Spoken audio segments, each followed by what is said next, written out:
Before we get into this, take a second to get comfortable. If you enjoy long, slow stories that explain how everyday human habits quietly formed over thousands of years, you're in the right place. You can like the video now or later, it genuinely helps either way, and if something in the story sparks a thought or a disagreement, leave it in the comments. Those conversations are half the reason stories like this are worth telling. Now let's begin gently, at a time when humans weren't trying to explain themselves at all. Long before anyone noticed which hand they preferred, humans were simply trying to stay alive. There were no rules about how the body should work, no expectations, no assumptions. Hands were just hands. Two matching tools attached to the ends of arms, equally clumsy, equally necessary. If you needed to grab something, you used whichever hand happened to be closer. If you slipped, both arms flailed without coordination or dignity. Survival did not reward elegance. It rewarded motion. In that world, favoring one hand over the other would have been strange. Balance mattered more than preference. Climbing, running, carrying food, pulling yourself out of danger, all of it required symmetry. Early human bodies were shaped for endurance and adaptability, not specialization. A body that relied too heavily on one side risked injury. An injury meant weakness. Weakness meant falling behind. And falling behind often meant not coming back. Tools at first were not really tools. They were objects. A stone picked up, used, and discarded. A stick pulled from the ground, swung until it broke. Nothing required precision. Nothing required refinement. There was no right way to do anything because there was no way to practice long enough for a right way to form. Injuries were common and unavoidable. If one hand hurt, the other took over without complaint. That flexibility was not a choice. It was the only way to continue. Children growing up in this environment learned by copying movement, not technique. They didn't imitate because someone taught them. They imitated because that's how humans learn when language doesn't yet exist. Adults didn't correct posture or grip. They didn't demonstrate best practices. They simply did what worked, and children mirrored it loosely. There was no reason to enforce consistency because consistency had no clear benefit yet. For a long time, that balance held.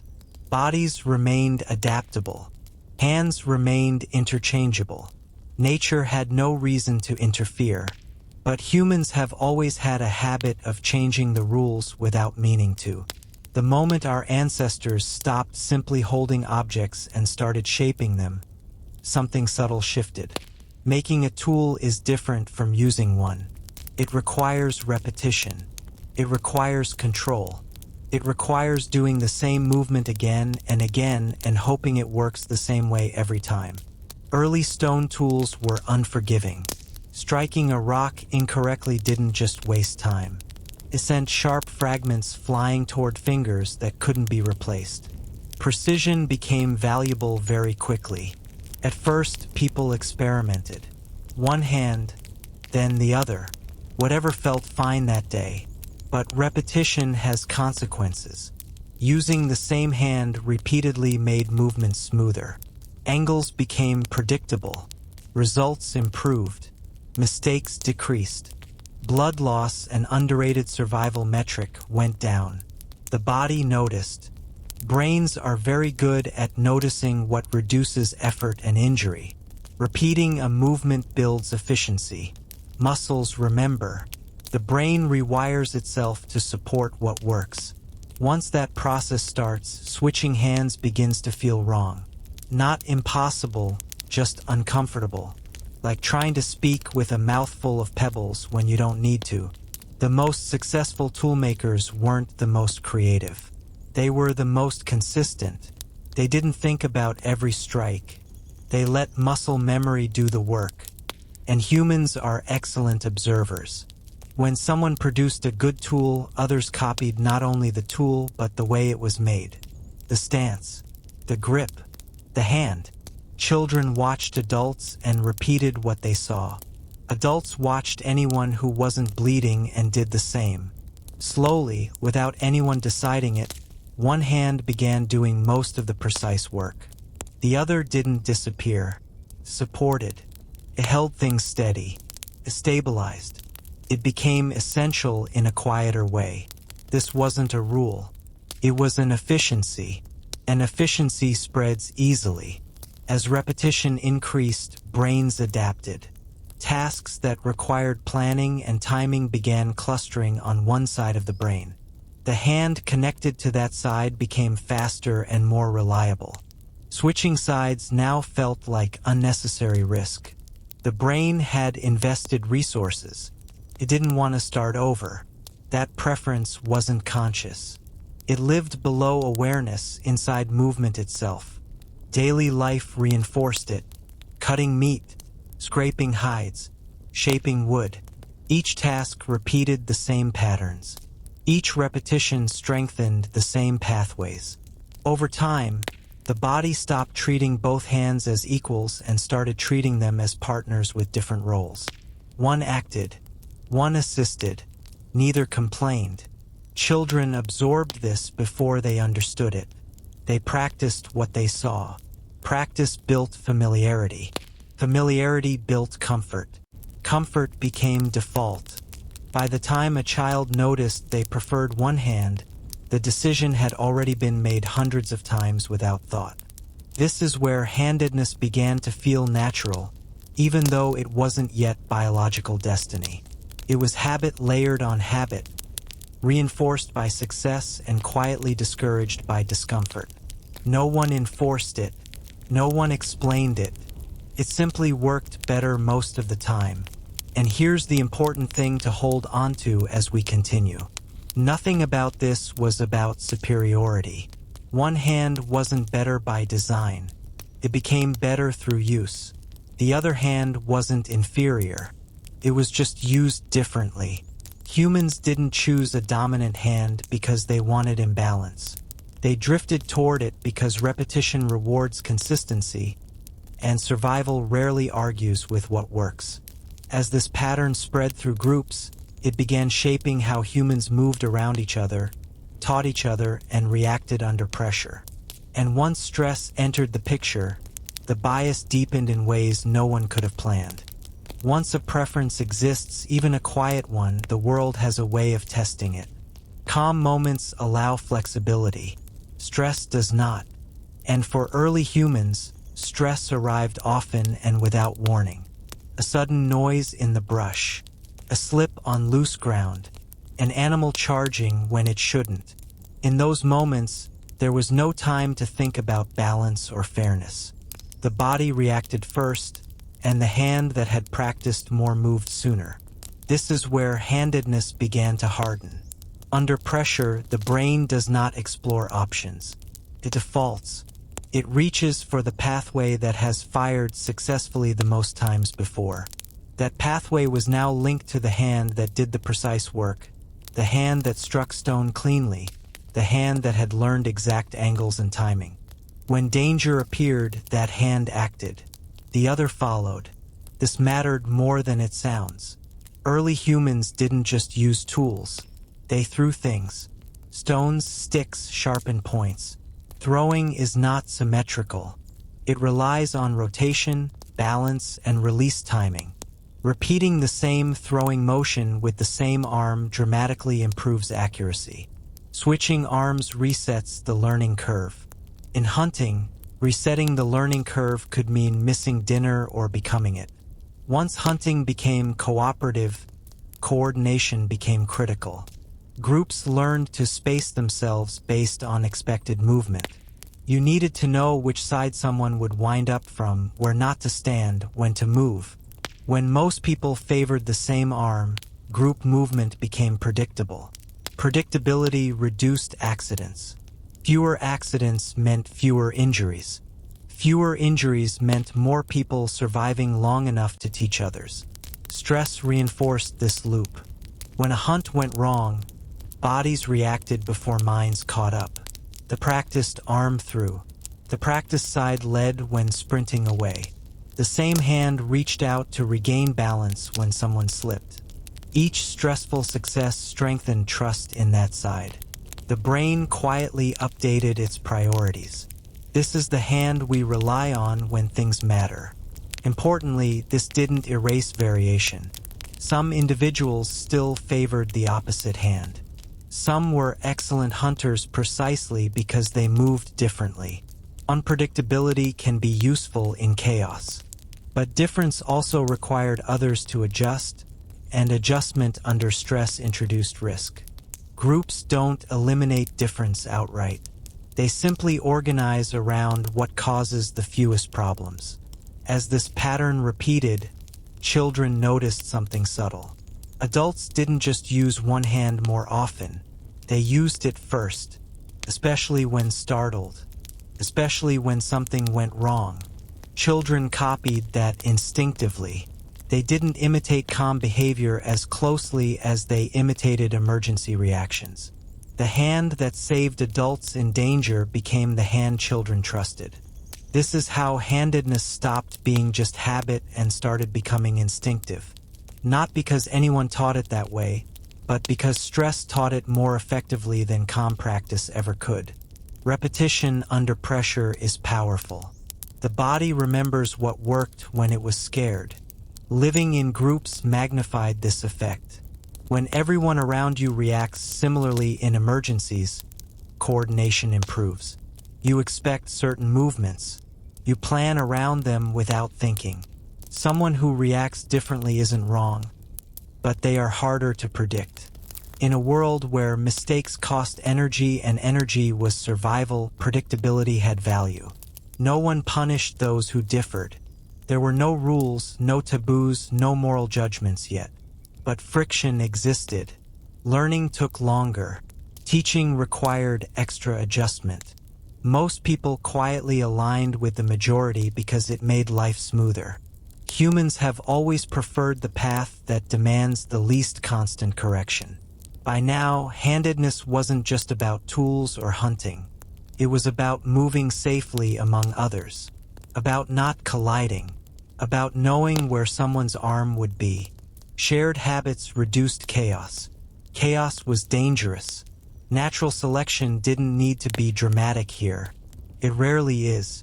People who aligned with the dominant pattern made slightly fewer mistakes. They stumbled less.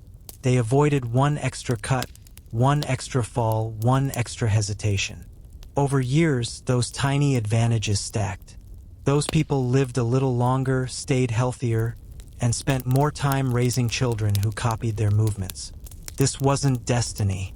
It was math. Quiet, cumulative math. And the environment did most of the work. Tools lying around were shaped for certain grips. Demonstrations favored certain motions. Space was navigated with assumptions about which side someone would lead with. The world itself leaned in one direction. If you're finding yourself recognizing modern echoes of this already, that's not accidental. We're still living inside systems built around majority behavior.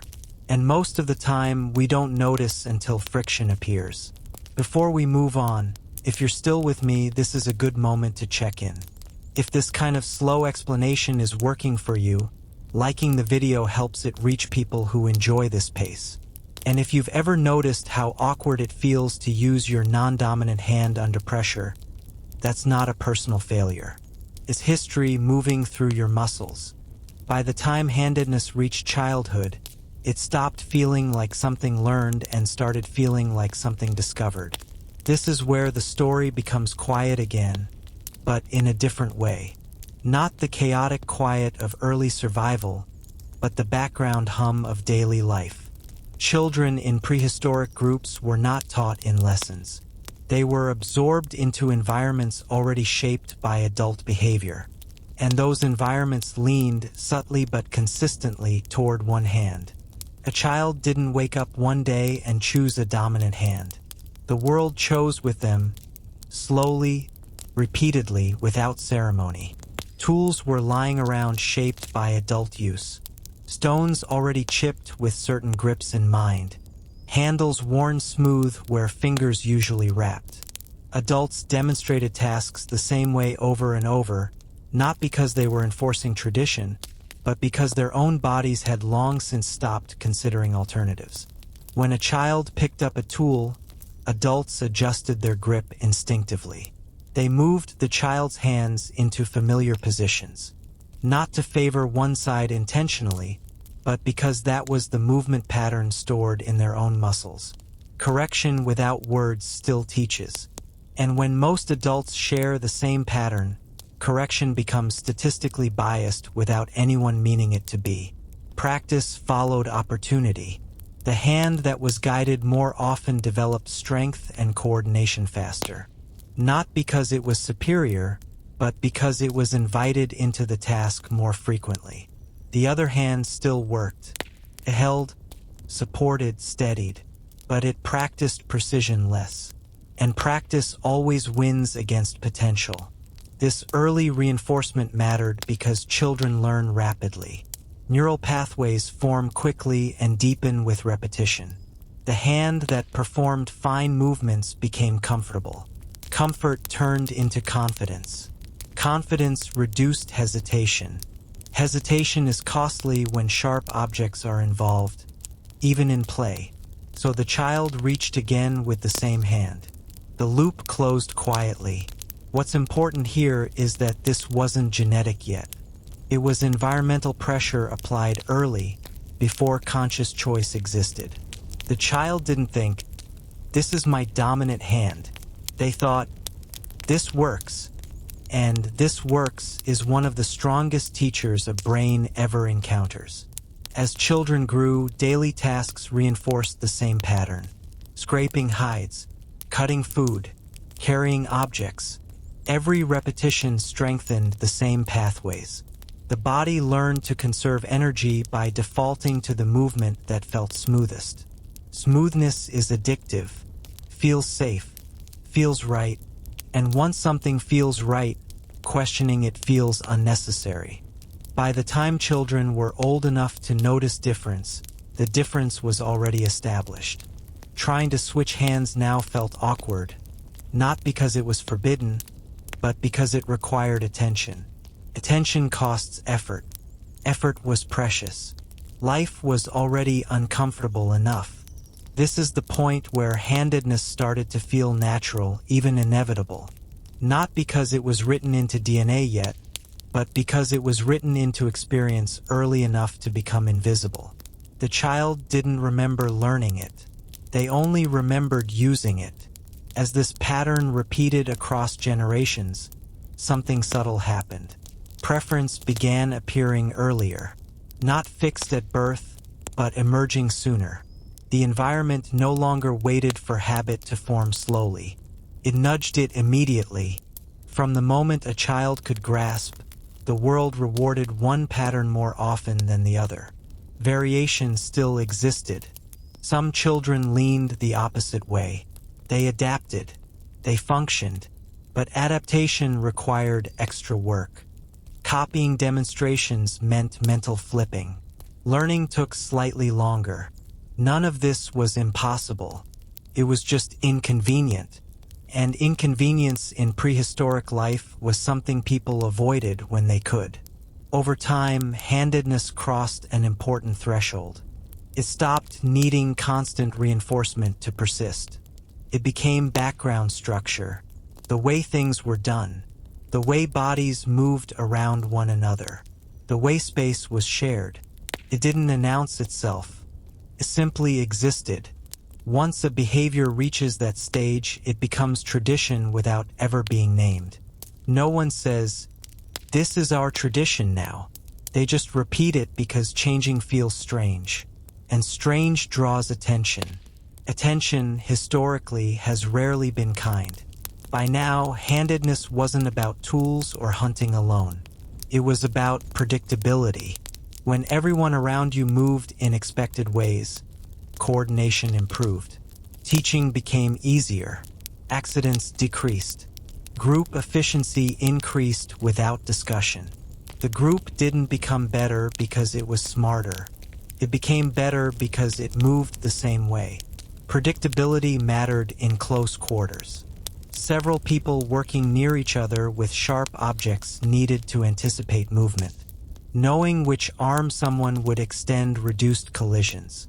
Knowing how tools would be passed reduced mistakes. Shared habits smoothed cooperation. Those who didn't match weren't punished, but they stood out. Standing out required explanation. Explanation required attention. Attention created friction. Most people quietly aligned with the majority because it reduced friction. Humans have always favored behaviors that make social life smoother. At this point, handedness was no longer just individual habit. It was social rhythm. It shaped how people stood, passed objects, reacted, and learned. It became part of the invisible choreography of daily life.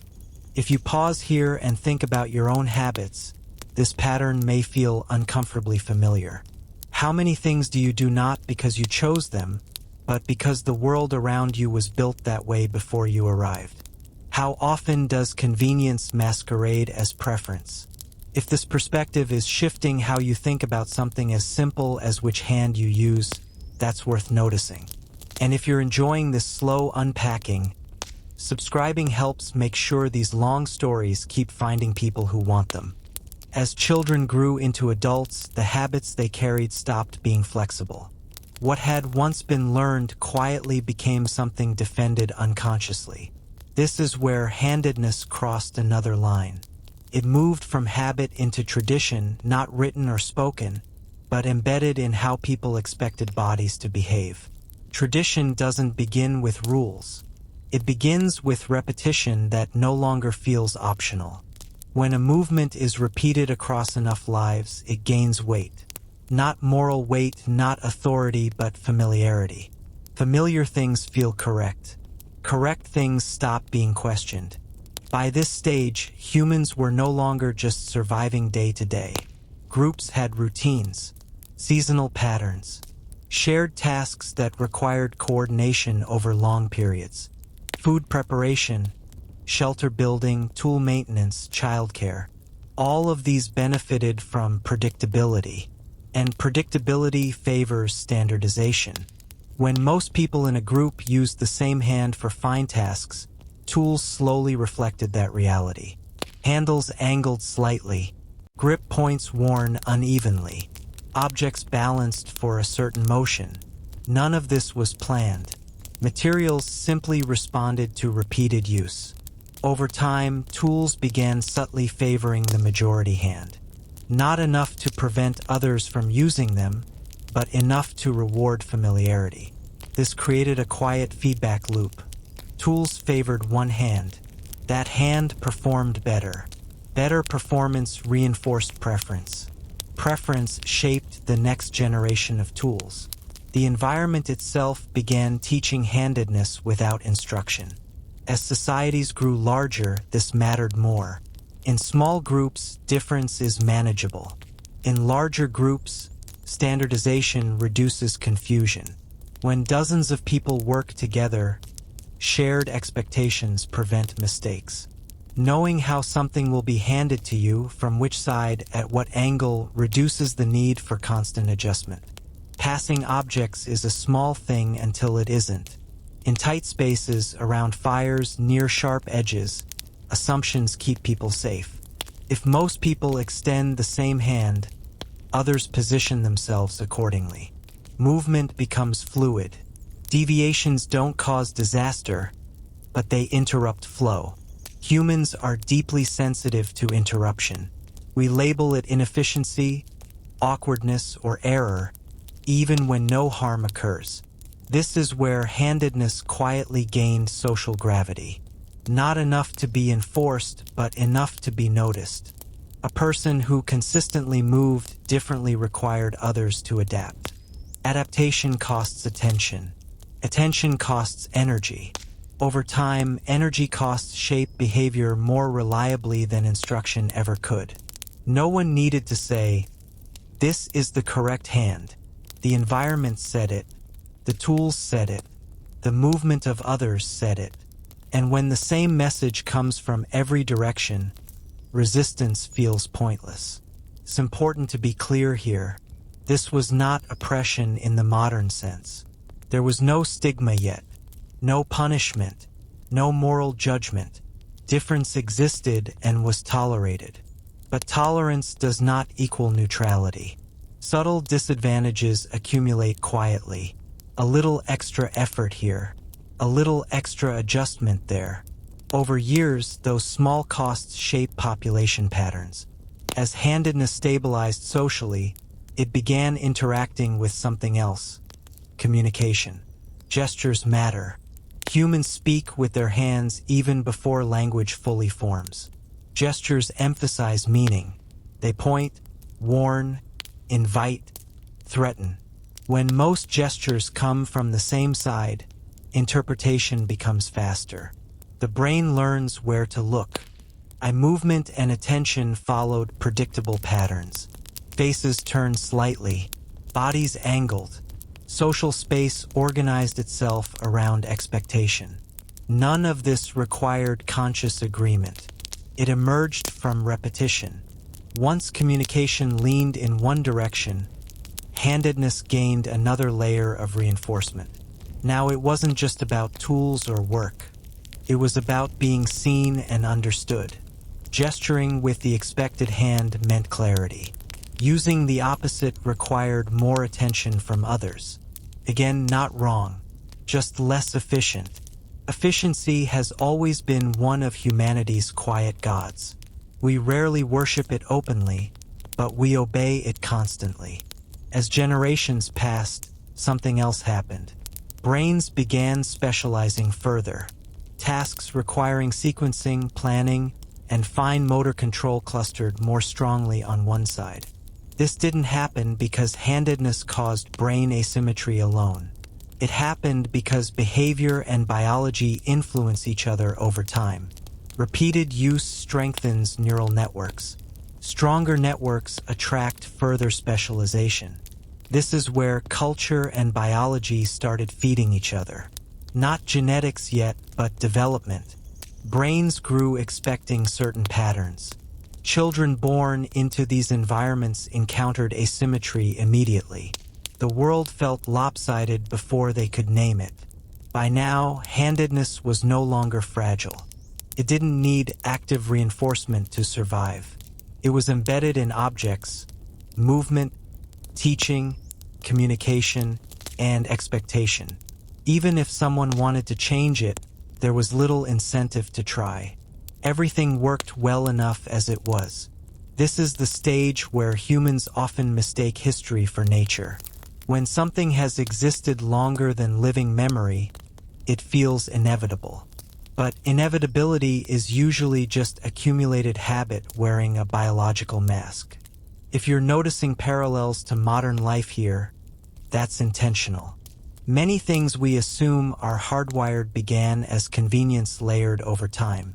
And once layered thickly enough, convenience feels like truth. As handedness settled into tradition, something deeper began to shift, slowly enough that no one living at the time could have noticed it. Culture had done most of the work so far, but bodies were paying attention. And bodies, when exposed to the same patterns generation after generation, don't just comply. They adapt.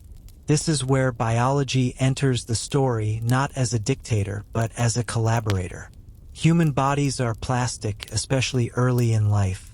The brain, in particular, reorganizes itself based on use. Pathways that are activated more often grow stronger. Connections that aren't used weaken. Over a lifetime, this shapes ability. Over many lifetimes, it begins to influence development itself. Children were now born into worlds that leaned in one direction from the start.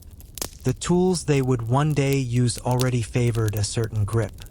The movements they would see already followed a pattern. The gestures they would interpret already came from one side more than the other. Before a child ever made a choice, their brain was soaking in asymmetry. This mattered because brain development is not symmetrical by default. The two halves of the brain communicate constantly, but they also specialize. Language, sequencing, planning, fine motor control, these processes benefit from efficiency. When the same side of the body repeatedly handles complex tasks, the brain learns to route those tasks through the same regions. Over time, that routing becomes easier to establish earlier in development. This didn't mean babies were born right-handed in the modern sense, but it did mean that bias appeared sooner. What once emerged through years of habit now appeared within months. Infants showed preferences earlier. Toddlers reached more consistently with one hand. By the time conscious memory formed, the groundwork was already laid. Importantly, this was not a genetic switch flipping on. It was probability shifting. If a developing brain expects certain patterns based on ancestral environments, it prepares for them. Development is predictive. It builds structures in anticipation of what will be useful. And for thousands of years now, asymmetry had been useful. Some variation remained and always would. Biology rarely produces absolutes. Left-handed individuals continued to exist and often thrived, but they did so by adapting to environments not optimized for them. Adaptation requires effort. Effort is not free. Over many generations, even small differences in effort can influence survival and reproduction in subtle ways.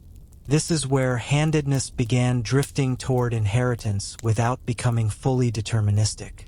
Families noticed patterns. Children resembled parents not just in face or build, but in movement.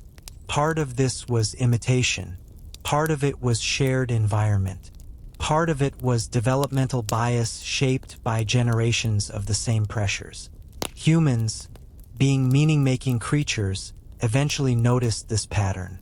Much later, long after the process had begun, people would assume handedness ran in families because it was genetic. The truth was messier. It ran in families because families shared worlds, and those worlds had been leaning the same way for a very long time. By now, handedness had roots in 3 places at once. Culture reinforced it. Development expected it. Biology accommodated it. None of these forces acted alone. Together, they made preference feel inevitable, even though it was still flexible in theory. What made this especially powerful was invisibility. No one felt constrained. Most people didn't feel shaped. They felt normal. And feeling normal is the strongest reinforcement of all. You don't question what feels natural, especially when everyone around you shares it. This is also where resistance began to appear quietly. Some individuals, naturally favoring the opposite hand, noticed friction. Not enough to stop them, but enough to make life feel slightly off. Tools felt awkward. Demonstrations required mental flipping. Teaching and learning took more effort. Again, no punishment, no rules, just friction. And friction shapes behavior more reliably than force. As societies grew more complex, these patterns hardened further. Tasks became more specialized. Writing, marking, carving symbols all required fine control. Once symbols mattered, consistency mattered even more. Marks needed to be repeatable. Direction mattered. Orientation mattered. This would eventually feed into writing systems, spatial norms, and later explicit rules. But even here, before writing was widespread, the groundwork was being laid. The hand that controlled fine detail became the hand associated with intention, skill, and expression. That association lingered. Over time, it would gather meaning. Not yet moral meaning, but symbolic weight. The active hand. The skilled hand. The hand that does. If you've ever wondered why we associate ability with having a good hand at something, that language echoes this stage of history. Skill and hand became linked not by metaphor, but by lived reality. By the time handedness began drifting from habit into biology, humans were no longer just shaping stone and wood. They were shaping meaning. And meaning has a way of hardening things that were once flexible. At first, the hand you favored still didn't say much about you as a person. It simply reflected how you moved through the world. But as societies grew larger and more structured, people began noticing patterns, and humans are rarely content to notice without explaining. Explanation is where neutrality often ends. Once humans began attaching meaning to action, the hand that performed that action followed. The hand that cut, built, struck, carved, and marked became associated with agency. It was the hand that did things on purpose. The other hand supported, steadied, assisted. This division wasn't insulting yet. It was descriptive. But description is the seed of symbolism. Symbolism grows quietly. It doesn't announce itself. It accumulates through repeated association. The active hand became linked to intention. Intention became linked to control. Control became linked to trust. And trust, in human societies, always drifts toward judgment. Gestures played a major role here. Humans communicate long before they write, and gestures carry emotional weight. Threats, promises, greetings, and warnings were delivered with the hand people trusted most to move precisely. That hand faced outward toward others. It became the visible hand, the one people watched. Over time, the visible hand became the social hand. It was the hand extended in greeting, the hand raised in oath, the hand used to point, command, or bless. These actions weren't standardized yet, but patterns were forming. When most people used the same hand for these acts, the association strengthened. The supporting hand remained important, but it stayed closer to the body. It held tools steady. It balanced loads. It did quiet work. Humans, however, have always valued visible action more than invisible support. What is seen is remembered. What is remembered becomes meaningful. This is how handedness began absorbing moral weight without anyone deciding it should. The dominant hand became the proper hand not because it was better, but because it was more often involved in socially significant acts. The other hand simply wasn't present in those moments as often. As rituals formed, even simple ones, consistency mattered. Repeating an action the same way gave it gravity. Using the same hand made rituals feel intentional rather than random. Over generations, people stopped experimenting. They copied what they saw. Rituals calcify quickly because deviation feels wrong, even when the reason is forgotten. Once ritual aligns with majority behavior, minority behavior starts feeling disruptive, even when it isn't harmful. A different movement draws attention. Attention in ritual contexts creates discomfort. Discomfort is often misinterpreted as disrespect or error. This is where handedness crossed into bias, not enforced yet, but felt. A person using the unexpected hand during a significant action might be corrected, not angrily, but instinctively. Not because they were wrong, but because they were unexpected. Expectation is powerful. It doesn't need rules. It polices behavior quietly through raised eyebrows and subtle pauses. Humans are exquisitely sensitive to this kind of feedback. We adjust long before punishment is necessary. Language absorbed these distinctions too. Words for skill, correctness, and strength began clustering around the dominant side. Words for awkwardness, error, or clumsiness drifted toward the other. Language didn't invent the bias, but it preserved it. Once language encodes an idea, it becomes easier to transmit than to question. Importantly, this didn't mean left-favoring individuals disappeared. They didn't. Many excelled precisely because of their difference. But difference now carried interpretation. And interpretation invites judgment. As societies became more organized, roles became more defined. Certain tasks gained status. Craftsmanship, leadership, ritual authority. These roles favored predictability. Predictability favored conformity. Conformity favored majority patterns. This is where social pressure began reinforcing biological drift. Children not only copied what worked, they copied what was praised. Praise followed expected behavior. Expected behavior followed the majority hand. None of this required cruelty. It functioned on approval and disapproval so mild it often went unnoticed.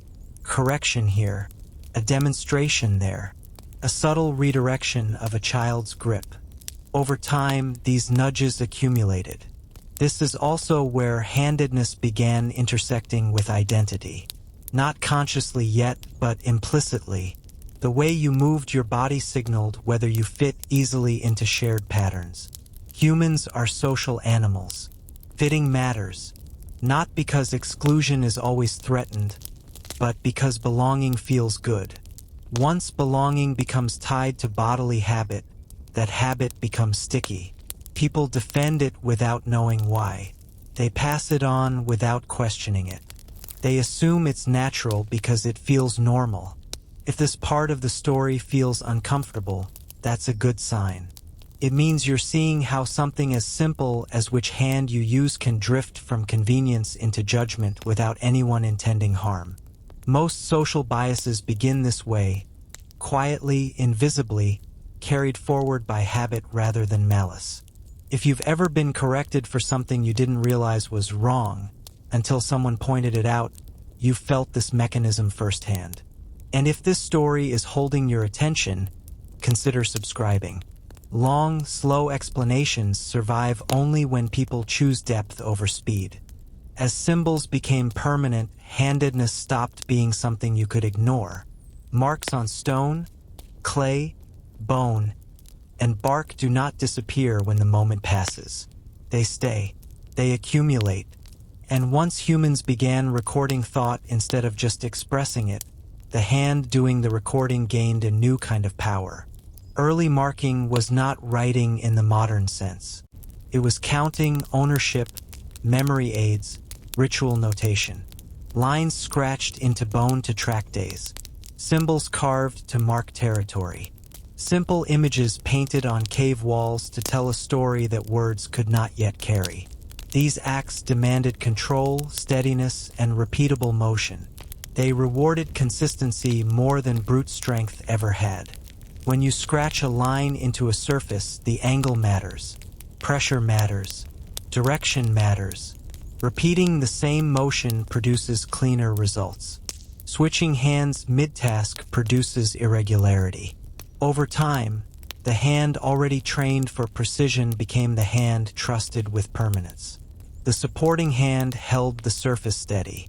The active hand made the mark. This division hardened quickly because mistakes were costly. A poor tool strike might bruise you.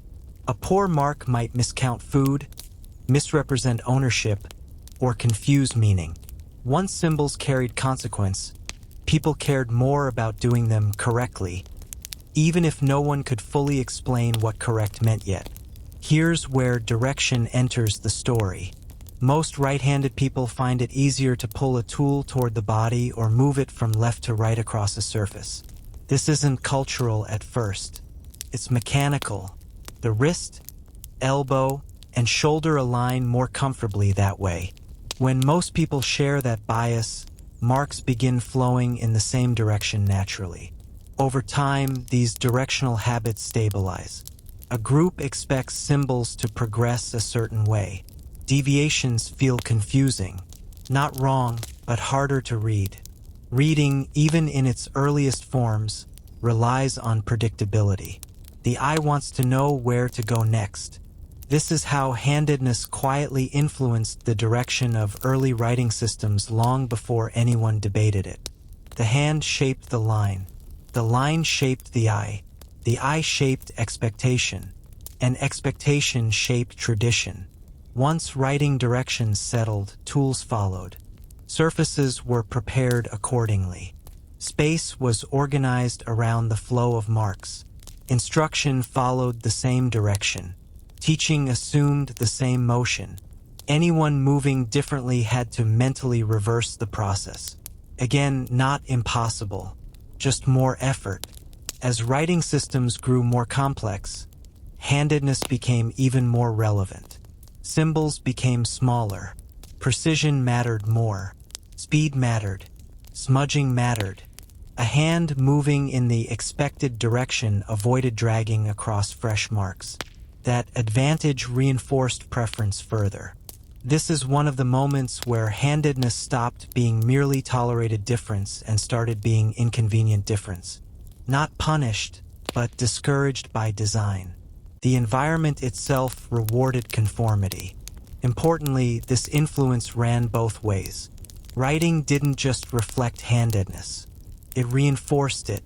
Children learning to mark symbols practiced with the hand that moved most smoothly across the surface. That practice strengthened neural pathways further. Fine motor control concentrated even more strongly on one side. Now handedness wasn't just about action or symbolism. It was about thought. Writing externalizes thinking. The hand that writes shapes how ideas are ordered, spaced, and expressed. That hand became associated with intellect, planning, and intention.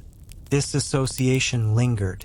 Over generations, people began intuitively linking the dominant hand with reason and control. The other hand remained useful, necessary, but less visible in intellectual tasks. Visibility matters more than fairness when humans assign value. As record-keeping expanded, so did authority. Those who marked records controlled memory. Memory controls power. The hand that held the stylus, chalk, or blade became a quiet gatekeeper of meaning. That wasn't planned, but it mattered. And once authority is involved, deviation becomes more noticeable. A person who wrote differently didn't just move differently. They thought differently, at least in appearance. Humans often confuse difference in expression with difference in competence. That confusion has a long history, and handedness is one of its earliest carriers. By this stage, handedness was deeply embedded in daily life, communication, learning, and memory. It no longer required reinforcement through survival or stress alone. The structures of society now did the work automatically. This is where myths begin forming later, far downstream from this moment. Not yet, but the groundwork is laid. Once a behavior aligns with authority, permanence, and intellect, it becomes symbolic whether anyone intends it to or not. If you're noticing how many modern assumptions trace back to mechanics rather than meaning, that's exactly the point. Much of what we inherit socially began as a physical convenience that hardened into expectation. As symbols turned into systems, and systems turned into belief, handedness crossed its most dangerous threshold. What had once been habit, then tradition, then structure, now began to feel like truth. And when humans believe something is true about the body, they rarely stop there. They assign meaning. They assign value. They assign morality. Belief systems did not emerge fully formed. They grew the way everything else in this story has grown, through repetition, association, and the human need to explain why the world feels the way it does.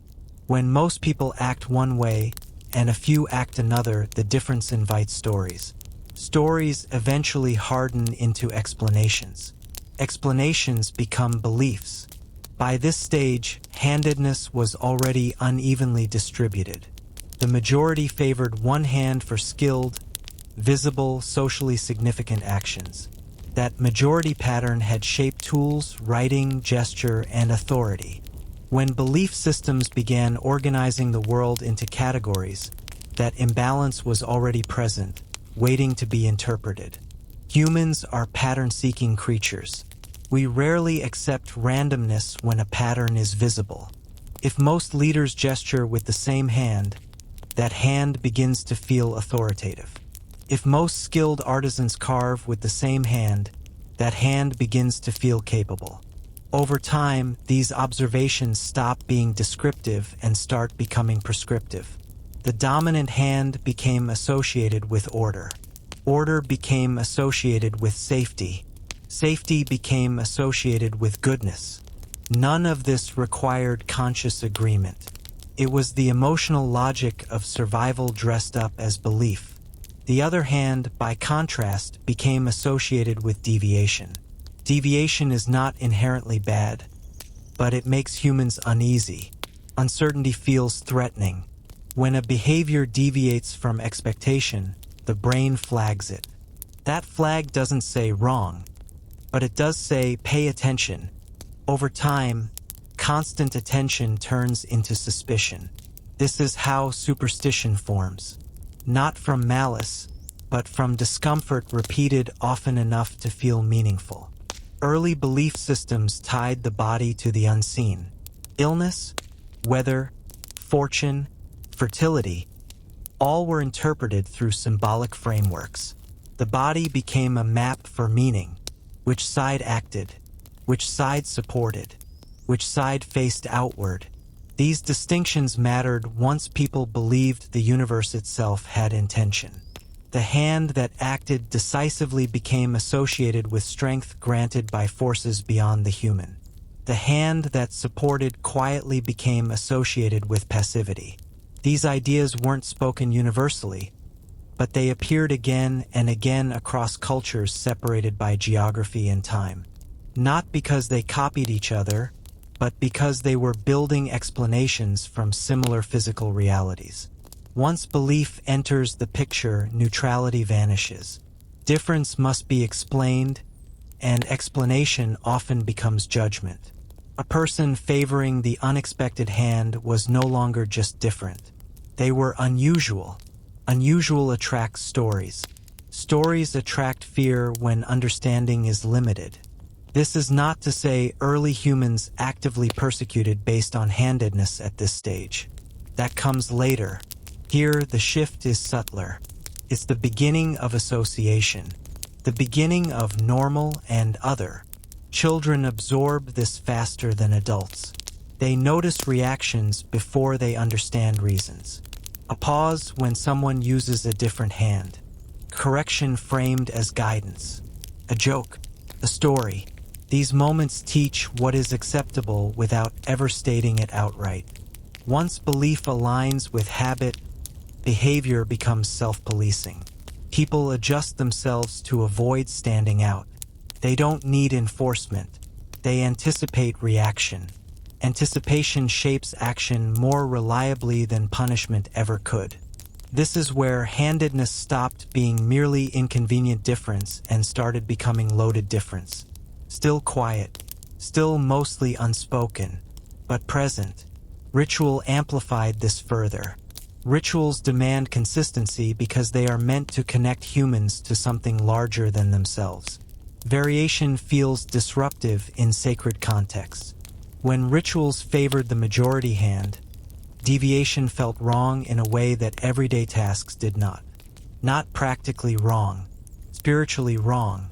Again, this wasn't universal or immediate, but the pattern repeated often enough to matter. Over generations, symbolic weight accumulated. The dominant hand became the hand of oath-taking, blessing, offering. The other hand remained absent from these moments. Absence matters as much as presence when meaning is assigned. Once a body part is excluded from symbolic acts, it becomes easier to associate it with the opposite of what those acts represent. Not because logic demands it, but because symbolism thrives on contrast. This is the quiet beginning of moral language attaching to physical traits. Long before laws, long before doctrine, long before formal religion, humans were already categorizing bodies in ways that mirrored social convenience. If this feels familiar, it should. Humans repeat this process constantly. We take a practical pattern, repeat it until it feels natural, then explain it as destiny or design. Handedness is one of the earliest examples, but not the last. What makes this moment especially important is that belief systems outlast environments. Tools change, lifestyles change, beliefs linger. Once handedness absorbed moral meaning, it became much harder to undo, even when the original reasons disappeared. This is why later societies would inherit assumptions without understanding their origins. What began as efficiency would be remembered as correctness. What began as habit would be framed as nature or divine will. As belief systems settled into structure, societies reached a point where ideas could no longer remain vague. Once people began living in larger groups, sharing land, resources, and authority, expectations had to be written down. Not everything, not at first, but enough to reduce conflict. This is where handedness crossed another boundary. It stopped living only in habit, tradition, and belief, and began leaving fingerprints in rules. Early laws were not abstract ideals. They were practical responses to repeated problems. Who owns what? Who owes whom? How agreements are made visible? How truth is signaled? These systems relied heavily on gesture, mark-making, and physical demonstration. And once again, the hand doing the demonstrating mattered. When agreements were sealed, they were sealed with action. A hand placed on an object. A hand raised before witnesses. A mark carved, scratched, or pressed into clay. These acts needed to be consistent so others could recognize them as valid. Consistency builds trust. Trust allows systems to function. Because most people already used the same hand for deliberate, controlled actions, that hand naturally became the one associated with legality and commitment. It wasn't chosen because it was morally superior. It was chosen because it was already dominant in practice. Law followed habit, not the other way around. This is where handedness quietly became institutional. Not enforced explicitly, but assumed. When instructions were given, they presumed a certain orientation. When demonstrations were made, they assumed a certain grip. When oaths were taken, they followed familiar movement. Anyone deviating wasn't immediately punished, but deviation complicated things. A different gesture could be misread. A differently placed mark could be questioned. Ambiguity is dangerous in legal systems. Ambiguity creates disputes. Disputes threaten stability. So systems favored what reduced ambiguity. What reduced ambiguity was what most people already did. As writing became more common, this bias strengthened. Legal records required clarity. Marks had to be legible. Direction mattered. Orientation mattered. The flow of text assumed certain movement patterns. Tools like styluses and early pens were designed accordingly. Writing surfaces were angled for majority use. This had a compounding effect. Learning to read and write now subtly trained the body. Children practiced controlled movement with one hand far more than the other. Fine motor skill became concentrated even more strongly. The association between intelligence, authority, and the dominant hand grew tighter. Once law and education aligned, handedness became deeply embedded. Even if no one ever mentioned it, the systems themselves enforced it quietly. A person could still function differently, but they had to adapt constantly. Adaptation became the minority's burden. Here is where something important happens psychologically. When systems consistently reward one pattern and inconvenience another, people begin to internalize judgment. Those who fit feel normal. Those who don't feel deficient, even when they aren't. This feeling doesn't come from punishment. It comes from friction repeated over time. Historical records from much later periods show explicit bias, but the groundwork was laid here. Long before anyone wrote about handedness as right or wrong, systems were already built around one side. Once built, systems resist change. Changing them requires effort, justification, and consensus. Leaving them alone requires nothing. As societies became more hierarchical, authority figures embodied these norms. Leaders gestured in expected ways. Officials signed documents with expected hands. Judges, elders, priests all performed legitimacy using the same movements. Over time, these movements became symbolic of authority itself. People learn power by watching bodies. Which movements command attention? Which gestures silence a crowd? which actions finalize decisions. When those actions are consistently performed with one hand, that hand becomes associated with control. This association feeds back into belief. What is powerful must be correct. What is correct must be normal. What is normal must be natural. This circular logic is one of humanity's oldest habits. By now, handedness had traveled a long way from its origins. It began as flexibility. It became habit. Habit became tradition. Tradition became structure. Structure became rule. And rule began shaping identity. Importantly, this process did not require cruelty. It required only repetition, convenience, and the human tendency to prefer order over ambiguity.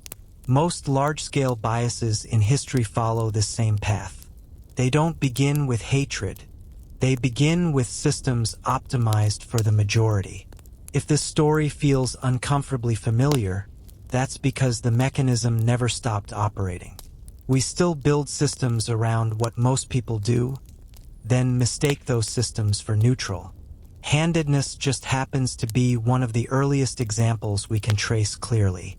By the time societies entered the medieval and early modern periods, handedness was no longer an invisible force. It had a name. It had language wrapped around it. And once something is named, it becomes easier to control, judge, and fear. This is where the story turns sharper, not because humans suddenly became cruel, but because systems had finally grown confident enough to explain themselves. What had once been assumption now felt like order. What had once been convenience now felt like correctness. And what felt correct was increasingly defended. Language tells us a great deal about this shift. Words associated with the dominant hand began carrying meanings far beyond anatomy. They implied skill, trustworthiness, legitimacy. Meanwhile, words tied to the opposite side drifted toward meanings of awkwardness, suspicion, or error. This wasn't accidental. Language preserves cultural bias long after people forget why it started. Medieval life was deeply ritualized. Every major moment, birth, work, oath, punishment, prayer, death, involved prescribed movements. These movements were meant to reflect cosmic order. And cosmic order, in the medieval mind, did not tolerate randomness. Religious ritual intensified this divide. Sacred acts demanded precision. Blessings were given with specific gestures. Oaths were sworn with specific hands. Sacred objects were handled in specific ways. Consistency mattered because inconsistency suggested disrespect or heresy. Once sacred meaning attached to a particular hand, deviation became more than inconvenient. It became suspicious, not automatically sinful but questionable.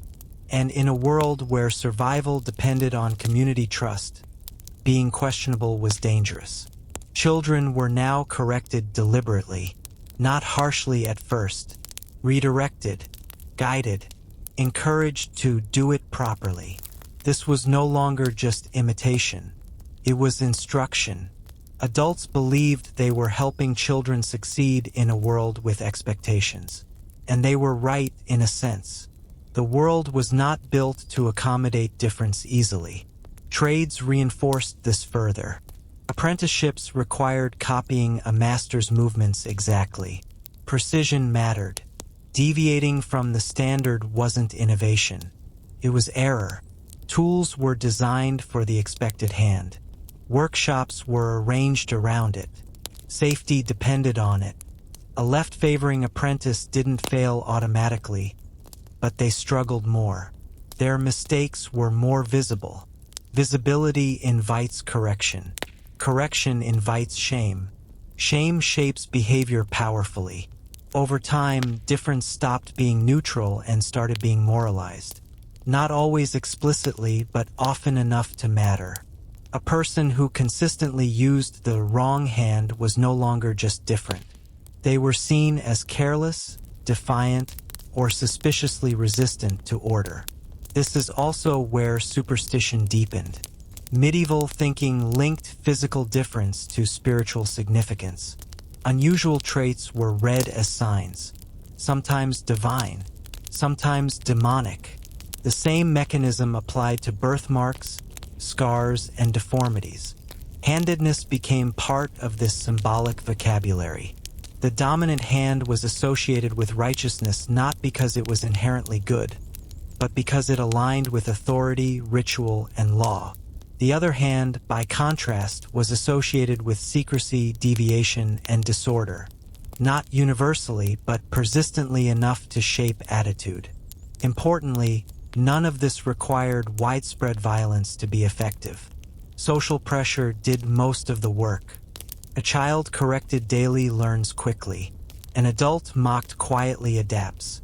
A community that reacts with discomfort trains its members without ever raising a fist. Written records from later centuries make this explicit. Rules about how to write, how to eat, how to gesture. Instructions that assume one hand without explanation. Punishments for nonconformity framed as discipline rather than cruelty. And yet, despite all this, left-handed people did not vanish. They adapted. Some learned to switch publicly while retaining preference privately. Some became ambidextrous out of necessity. Others found roles where difference mattered less or even became an advantage. This resilience matters. It reminds us that biology never fully surrendered to culture. Variation persisted even under pressure. But persistence doesn't mean equality. The cost of difference was real. By now, handedness had completed its transformation. What began as survival flexibility had become moralized identity. Not everywhere, not always, but enough to leave scars that would last for centuries. And here's the crucial insight. Once a trait becomes moralized, reversing that process is far harder than creating it. You can change tools, you can change laws, but beliefs lodged in bodies and language resist quietly. If the story feels heavy, it should. It marks the moment when a simple human habit became a social fault line. And many of the systems built here still echo in modern life, even when we think we've outgrown them. If you're finding this history unexpectedly relevant, that's not coincidence. These patterns repeat, and understanding where they come from is one of the few ways to weaken their grip. As the world moved toward the modern age, something important shifted. Authority slowly stopped coming only from tradition and religion and began coming from observation. Humans started asking not just what should be, but why things were the way they were. This didn't erase old beliefs overnight, but it changed the tone of the conversation. Handedness was no longer only judged, it was examined. Early science did not arrive clean or neutral. It carried the assumptions of the culture that produced it. Scholars, physicians, and philosophers lived in societies already structured around right-handed norms. When they studied the body, they often began with the idea that deviation needed explanation. Normality was assumed. Difference was the question. Anatomists noticed that the brain had two hemispheres. This discovery alone didn't explain much at first, but it fascinated people. Why two sides? Why symmetry in shape but difference in function? Early theories leaned heavily on hierarchy. One side must be superior. One side must govern.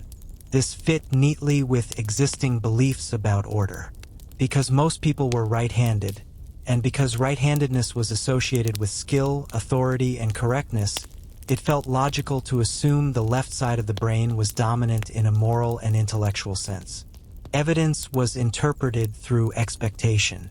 When data conflicted, it was often ignored or reframed. Medical writings from this period frequently described left-handedness as a defect or delay rather than a variation. Children who favored the left hand were sometimes labeled uncooperative, stubborn, or developmentally behind. These labels were not malicious in intent. They reflected a worldview that equated conformity with health. Education systems absorbed these ideas quickly. Schools were designed for efficiency, not accommodation. Writing desks, instructional methods, and classroom discipline assumed one hand. Teachers corrected deviation as part of proper training. Again, not always cruelly, but consistently. This is where science and social pressure reinforced each other. Scientific authority justified correction. Correction reinforced conformity. Conformity seemed to validate scientific conclusions. The loop tightened. At the same time, industrialization accelerated the problem. Machines were built for standard use. Factory layouts assumed predictable motion. Safety protocols assumed certain grips and directions. Standardization saved time and reduced accidents for the majority. That benefit made deviation look irresponsible rather than merely different. A left-favoring worker could still perform well, but they had to adapt constantly. Fatigue increased. Error risk increased. When mistakes happened, difference was blamed rather than design. Systems rarely accused themselves. Scientific measurement expanded during this period. Reaction times, coordination tests, motor skills. These tests were designed around majority behavior. Results unsurprisingly favored those who fit the expected pattern. Data seemed to confirm bias even though the methodology created it. Yet cracks began appearing. Physicians noticed that forcing children to switch hands sometimes caused problems. Speech disruptions, anxiety, loss of coordination. The body resisted imposed symmetry. These observations didn't immediately change practice, but they planted doubt. Neurology advanced. Injuries revealed something surprising. Damage to one side of the brain affected specific abilities. Language, for example, clustered strongly on one side in most people. But not all. Some individuals showed different patterns. The brain was not as uniform as expected. Left-handed individuals became particularly interesting. Their brains often organized tasks differently. Not worse, different. Some recovered language after injuries that should have erased it. Some showed advantages in certain spatial or creative tasks. The narrative of defect began to wobble. Importantly, this didn't flip bias overnight. Instead, it complicated it. Science loves clean categories. Variation is inconvenient, but evidence kept accumulating. Handedness was not a simple error. It was a stable minority trait with biological roots. The idea that handedness might be partly genetic gained traction. Studies of families and twins suggested inheritance played a role. This helped reframe difference as natural rather than moral. But it also introduced new misunderstandings. Genetics was treated as destiny rather than probability. Even as scientific language softened, social systems lagged behind. Schools still corrected. Tools were still standardized. Cultural jokes and assumptions persisted. Knowledge does not automatically dismantle habit. What changed slowly was intention. Correction began to be questioned. Accommodation began to be discussed. Difference started being described rather than explained away. This was progress, but uneven. The modern era did not liberate left-handedness so much as medicalize it. Instead of being sinful or suspicious, it became abnormal in a clinical sense. This was an improvement, but not equality. Being labeled abnormal still carries weight. And yet, for the first time, handedness was being studied on its own terms. Researchers began asking how brains develop asymmetry at all. Why most people favor one side. Why some do not. Why the split is so consistent across cultures. This is where the story begins turning again. Science, when patient, has a way of dissolving myths by replacing them with better questions. And the better the questions became, the harder it was to defend old assumptions.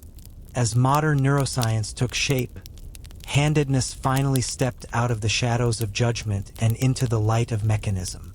For the first time, researchers were not asking whether one hand was better, but how preference emerged at all.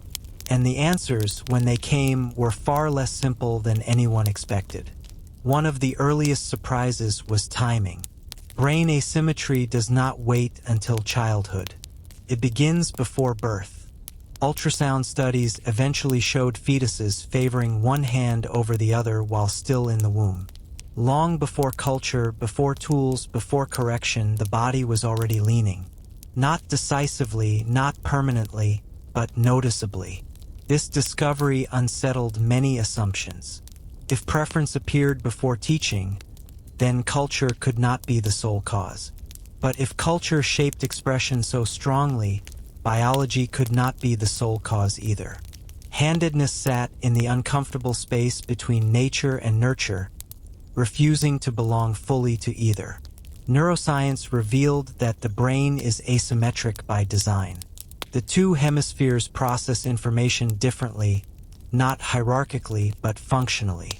One side tends to specialize in sequential processing, fine motor timing, and language. The other leans towards spatial awareness, holistic processing, and emotional tone. These are tendencies, not rules, but they matter. In most people, the hemisphere that handles language also controls the dominant hand. This coupling explains why fine motor skill and communication often align. Writing, speaking, gesturing, planning all cluster together. It is efficient for the brain to route related tasks through nearby networks. But efficiency is not destiny. Left-handed individuals often show more distributed organization. Language may be less tightly localized. Motor control may be shared more evenly. This does not mean weaker. In many cases, it means flexible. Flexibility, however, is harder to measure. Standard tests are designed to isolate functions, not overlap them. Early neuroscience favored clean maps over messy networks. As a result, variation was often framed as deviation rather than alternative organization. As imaging technology improved, that framing became harder to defend. Brain scans showed enormous individual variation. Two right-handed people could organize language differently. Two left-handed people could share nothing in common neurologically beyond preference. Handedness was not a simple switch. It was an outcome of probabilities interacting. Genetics entered the picture more clearly here. No single gene determines handedness. Instead, multiple genes influence brain development, lateralization, and motor preference. These genes do not command outcome. They bias it. They nudge development toward one pattern while leaving room for environment to push back. This explains why handedness runs in families without being guaranteed. It explains why identical twins can differ. It explains why cultural pressure can override early preference in some cases but not others. The system is flexible by design. Flexibility has costs and benefits. A strongly lateralized brain may perform certain tasks faster.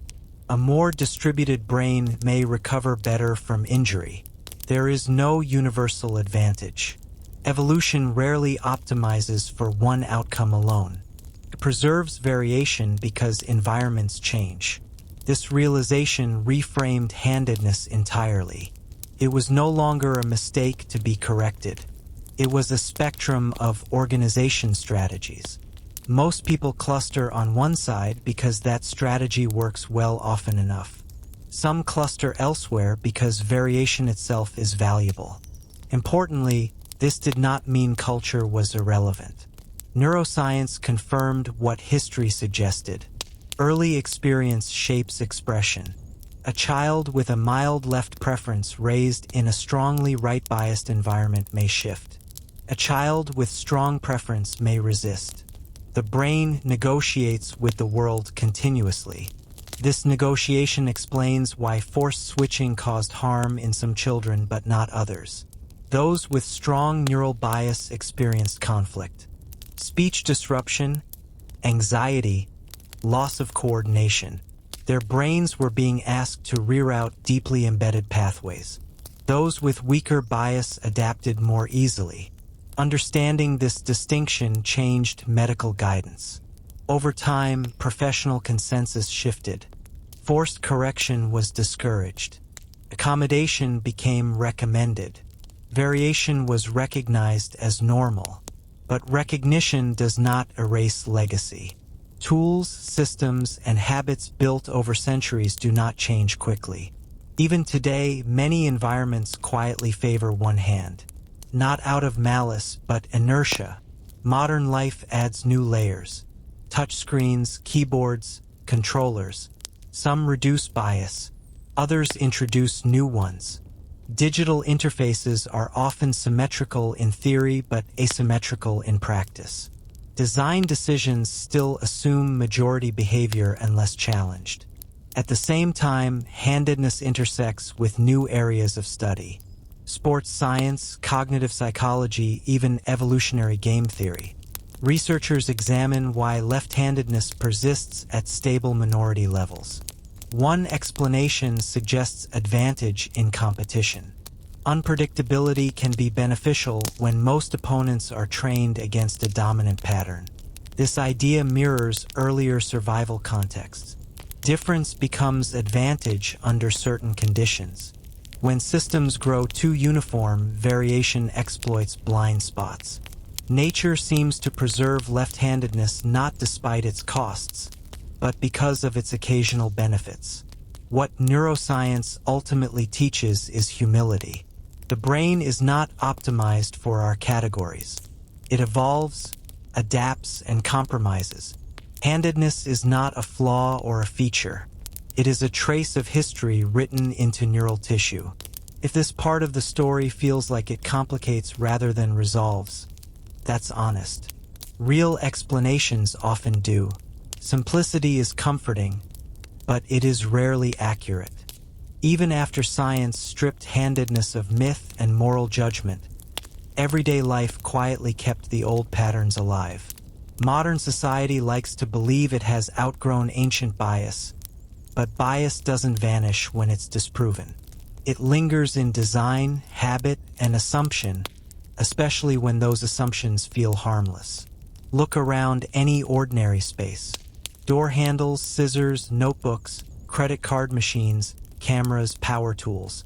Most are not explicitly labeled for one hand, yet most are subtly optimized for it. Buttons sit where one thumb naturally rests. Controls favor one direction of motion. Interfaces assume a dominant side without ever stating it. This isn't conspiracy or neglect. It's momentum. Objects are designed by people using their own bodies as reference points. When most designers share the same preference, that preference quietly becomes the default. Default feels neutral until it isn't. For someone who fits the default, the world feels smooth. Movements flow without friction.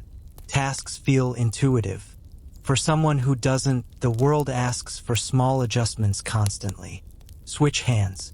Rotate the object. Reach across the body. None of these are dramatic, but they add up. This accumulation matters because cognitive load is real. Every extra adjustment requires attention. Attention drains energy. Energy affects mood, patience, and confidence.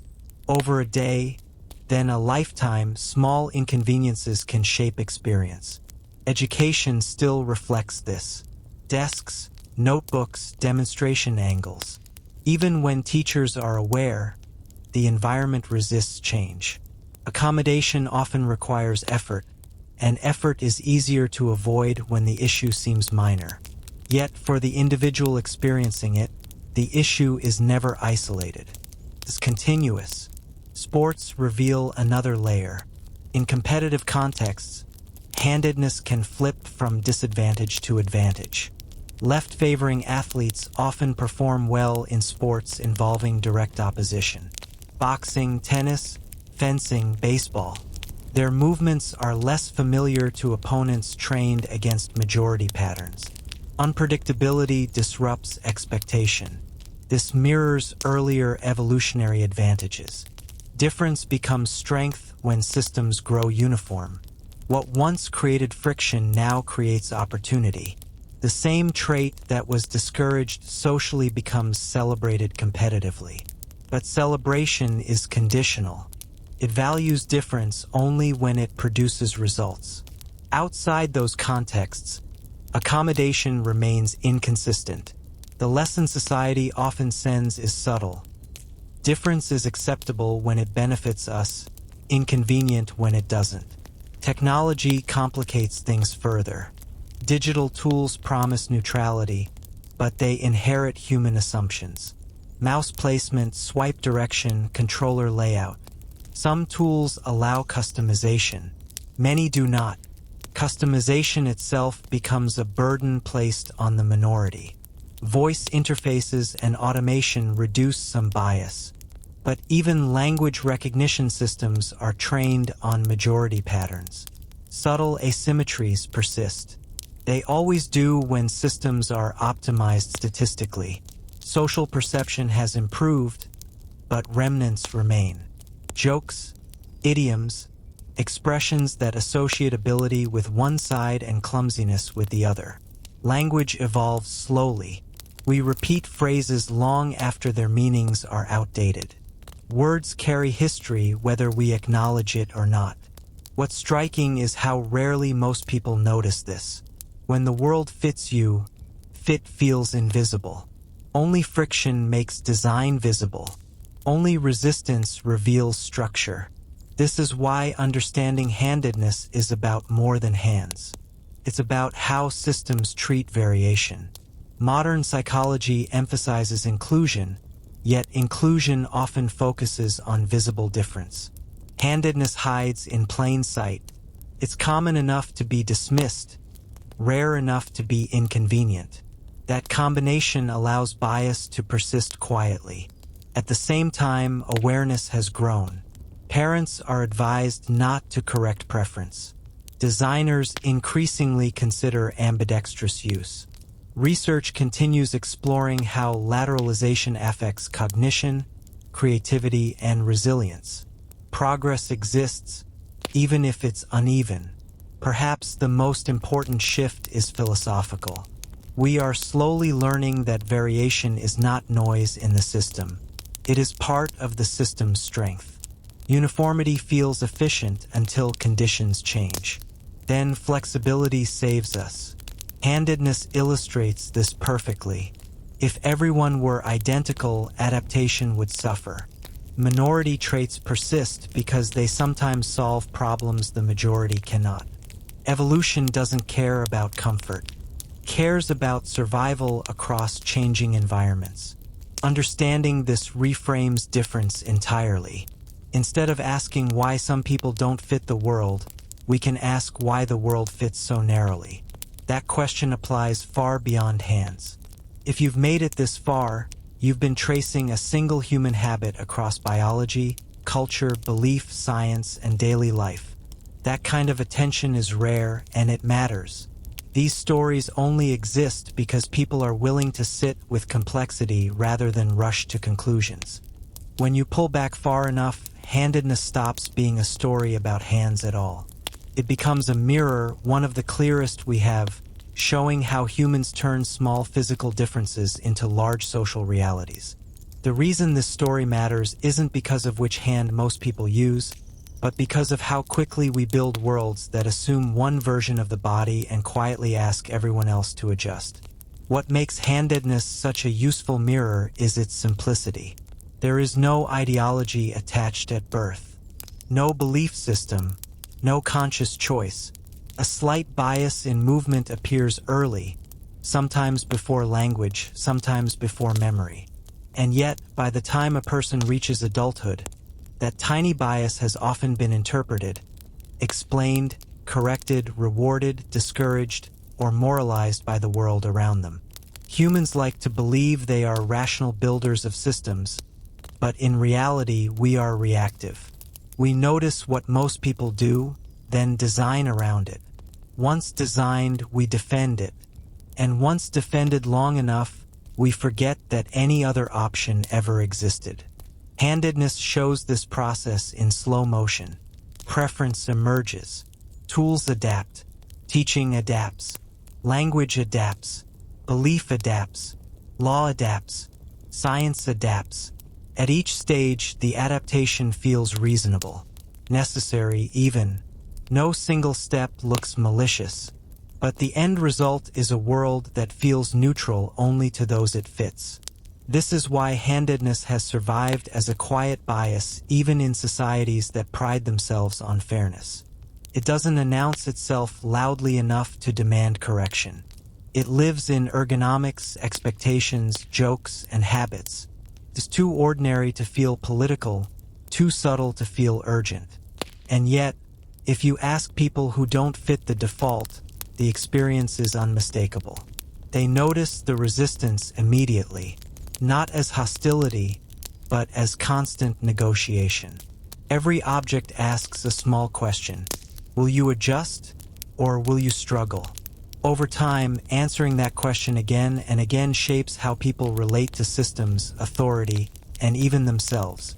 What's revealing is how often the majority never notices this at all. Comfort is invisible to those who experience it. Ease feels like the natural state of things. When effort is absent, we assume design is neutral. We rarely ask who had to work around it. This is not unique to handedness. That's the point of the mirror. The same process appears wherever variation exists. Height, vision, hearing, neurodiversity, mobility, communication styles. Handedness just happens to be one of the earliest and most universally shared examples. It also reveals something about how humans explain inequality after the fact. Once a system exists, we tend to justify it biologically or morally. We say things are just easier that way, or most people are built like this. Sometimes that's true. Often it's only partially true. The line between description and justification blurs quickly. Handedness reminds us that majority does not mean optimal. It means common. Common becomes standard. Standard becomes expected. Expected becomes enforced, quietly, without anyone needing to raise their voice. There's another layer to this mirror that's easy to miss. Humans don't just build systems around bodies. We build identities around them. We tell ourselves stories about who is skilled, who is capable, who is trustworthy, based on how well someone moves through those systems. When the system favors one pattern, it appears to confirm the story. This is why correcting bias is so difficult. You're not just changing objects or rules. You're challenging stories people use to understand competence and normalcy. Stories feel personal. People defend them instinctively. Handedness also reveals how slow real change is. Scientific understanding improved decades ago. Cultural attitudes softened. And yet design inertia remains. The world doesn't rebuild itself every time knowledge updates. Carries forward assumptions like sediment, layer by layer. That doesn't mean progress is impossible. It means progress requires intention. Someone has to notice the bias. Someone has to care enough to design differently. Someone has to decide that accommodating variation is worth the effort, even when the variation is not their own. What's hopeful in this story is that handedness is becoming more visible precisely because people are learning to ask better questions. Not why are some people different, but why does this system only work easily for some? That shift changes everything. When you ask the second question, responsibility moves. Difference stops being a problem to fix. Design becomes the thing to examine. That perspective didn't exist for most of human history. Still new and still fragile. If this part of the story feels reflective rather than factual, that's intentional. Facts explain mechanisms. Reflection explains why they matter. Handedness matters because it shows how easily humans mistake convenience for correctness, and how long those mistakes can last. If you're watching this on a phone, Using an interface designed by someone you've never met, you're already participating in this story. Every swipe, every tap, every adjustment is part of a long chain of decisions shaped by majority bodies. Most days, that's invisible. Today, maybe it isn't. If this kind of perspective is valuable to you, this is one of those moments where engagement genuinely matters. These are not fast stories. They survive because people choose to spend time with them. As we look forward, handedness enters a strange new phase of its long history. For most of human existence, the world adapted slowly to bodies. Now, bodies are adapting to systems that change faster than any generation can fully absorb. Automation, artificial intelligence, and adaptive technology promise neutrality, but they also inherit assumptions at scale. And scale amplifies bias as easily as it erases it. On the surface, modern tools seem less physical.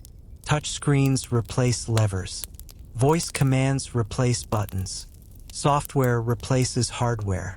Feels like the body matters less. But bodies never disappear from systems. They are simply abstracted.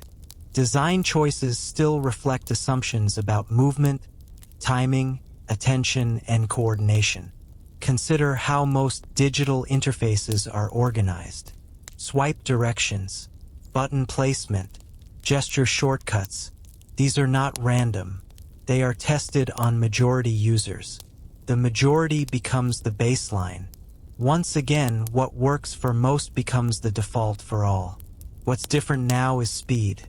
When a physical tool favored one hand, the bias spread slowly through production and trade. When a digital interface favors one pattern, it can spread to millions of devices overnight. Bias scales instantly. Correction, by contrast, still moves slowly. At the same time, digital systems introduce new forms of asymmetry. Keyboard shortcuts, controller layouts, gaming interfaces, even how cameras flip images. Many of these choices assume a dominant hand performing fine control while the other stabilizes or supports. It's the same ancient division translated into code. Customization exists, but it often places the burden on the user. You can change settings. You can remap controls. You can adapt. But adaptation still costs effort. And effort, once again, is unevenly distributed. Artificial intelligence adds another layer. AI systems are trained on human data. Human data reflects human habits. If most recorded interactions come from right-handed behavior patterns, those patterns become normalized in the system's responses. The AI doesn't choose bias. It absorbs it. This matters more than it seems. When systems predict behavior, they reinforce it. If a system expects a certain interaction style, it nudges users toward it. Over time, prediction becomes prescription. People adjust to what the system anticipates. The loop tightens. At the same time, technology offers real hope. Adaptive design is more possible than ever. Interfaces can respond to individual use rather than assuming a standard body. Tools can learn preferences instead of enforcing them. Variation no longer has to be an inconvenience if systems are built to notice it. This represents a fundamental shift. For most of history, bodies adapted to tools. For the first time, tools can adapt to bodies dynamically. That potential has never existed before at this scale. Whether it's realized depends on values, not capability. Designing for variation requires intention. It requires asking who is excluded by default. It requires accepting that neutrality is not achieved by ignoring difference, but by accommodating it. Handedness becomes a test case here. It is simple enough to observe, common enough to matter, and subtle enough to reveal design philosophy. A system that cannot accommodate handedness variation is unlikely to accommodate more complex forms of difference either. There's also a psychological shift underway. Younger generations grow up customizing everything. Layouts, controls, preferences. The idea that a system should adapt to the user rather than the other way around feels natural to them. This changes expectations. When expectations change, systems eventually follow. Not immediately, but inevitably. Designers respond to demand. Demand grows from awareness. Awareness begins with noticing friction and questioning it. Handedness may never disappear as a category. Biological variation will persist, but its social weight can change dramatically. It can move from being an invisible disadvantage to a neutral trait that systems quietly accommodate. The future of handedness, then, is not about eliminating difference. It's about decoupling difference from disadvantage. That distinction matters. History shows us how easily convenience hardens into belief. The future offers a chance to interrupt that process earlier. To notice when a system fits some bodies better than others and ask whether that fit is necessary or simply inherited. This is not idealism. It's practical logic. Systems that adapt to more users perform better overall. They reduce friction. They reduce error. They increase trust. Inclusion is not charity. It is optimization expanded beyond the majority. If there's a lesson threaded through this entire story, it's this: humans rarely choose bias deliberately, but we maintain it by default. Changing it requires attention, not guilt. Curiosity, not blame. For most people, handedness is something they notice once and then forget. A checkbox on a form, a preference mentioned in passing. But for those whose bodies do not align with the assumed default, handedness becomes something else entirely. It becomes a quiet, lifelong negotiation with the world. This negotiation begins early, often before a child understands what preference even means. A pencil placed into a small hand. Scissors offered without thought. A desk that angles one way but not the other. None of these moments are dramatic on their own. They don't feel like discrimination. They feel like friction. Friction is the correct word. Not rejection. Not hostility. Resistance. A constant, low-level resistance that asks the body to adjust, compensate, and translate its intentions into movements that don't quite fit the environment provided. Over time, this friction accumulates. Not always consciously, but neurologically and emotionally. Small delays, small errors, small corrections. Each one sends a subtle message. This world expects something slightly different from you. Psychologists studying embodied cognition have long noted that repeated physical mismatches influence confidence and self-perception.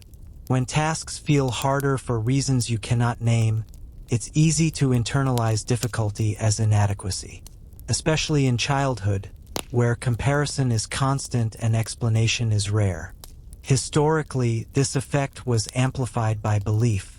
When left-handedness was framed as moral failure, spiritual danger, or intellectual weakness, the friction gained narrative weight. Difficulty wasn't just mechanical. It was meaningful. Mistakes became evidence. Even after overt superstition faded, its psychological residue remained. Many adults who grew up being corrected, redirected, or subtly discouraged report similar emotional patterns. Hesitation, self-monitoring, a tendency to double-check movements that others perform without thought. This is not pathology. It is adaptation. The human brain is exceptionally good at compensating. When the environment resists one pathway, the brain finds another.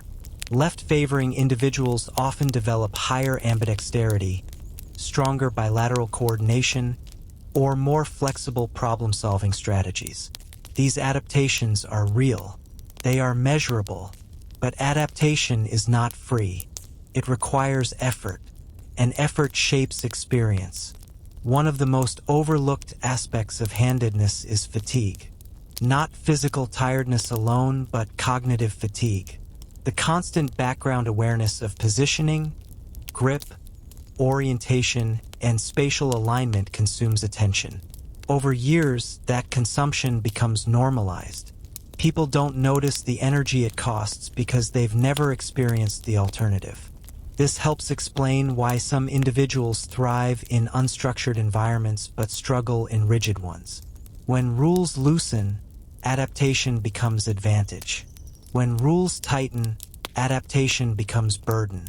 The psychological literature supports this. People whose bodies or cognitive styles diverge from assumed norms often perform worse in standardized conditions and better in creative or dynamic contexts. The environment determines whether difference feels like weakness or strength. Handedness also influences identity in quieter ways. Many left-favoring individuals develop a heightened awareness of systems. They notice design. They notice assumptions. They notice whose needs were considered and whose were not. This awareness can foster empathy, skepticism, or independence, depending on personality and support. Importantly, not all experiences are negative. Many people report pride in difference, especially once external pressure fades. What matters is choice. When preference is allowed rather than corrected, variation becomes neutral. When it is suppressed, it becomes charged. Modern societies often assume that overt tolerance solves the problem. We don't punish left-handedness anymore. The thinking goes, so the issue is over. But systems don't reset just because attitudes shift. Objects, layouts, habits, and expectations persist. A world built slowly over centuries does not rebuild itself overnight. It carries forward the shape of old assumptions even when the stories attached to them disappear. This is why lived experience matters as much as theory. Data can tell us ratios. Neuroscience can tell us mechanisms. But experience tells us impact. How it feels to move through a space not quite shaped for you. How that feeling accumulates into behavior. This doesn't only apply to handedness. That's why this story resonates. Handedness is one of the few differences that cuts across gender, culture, class, and geography.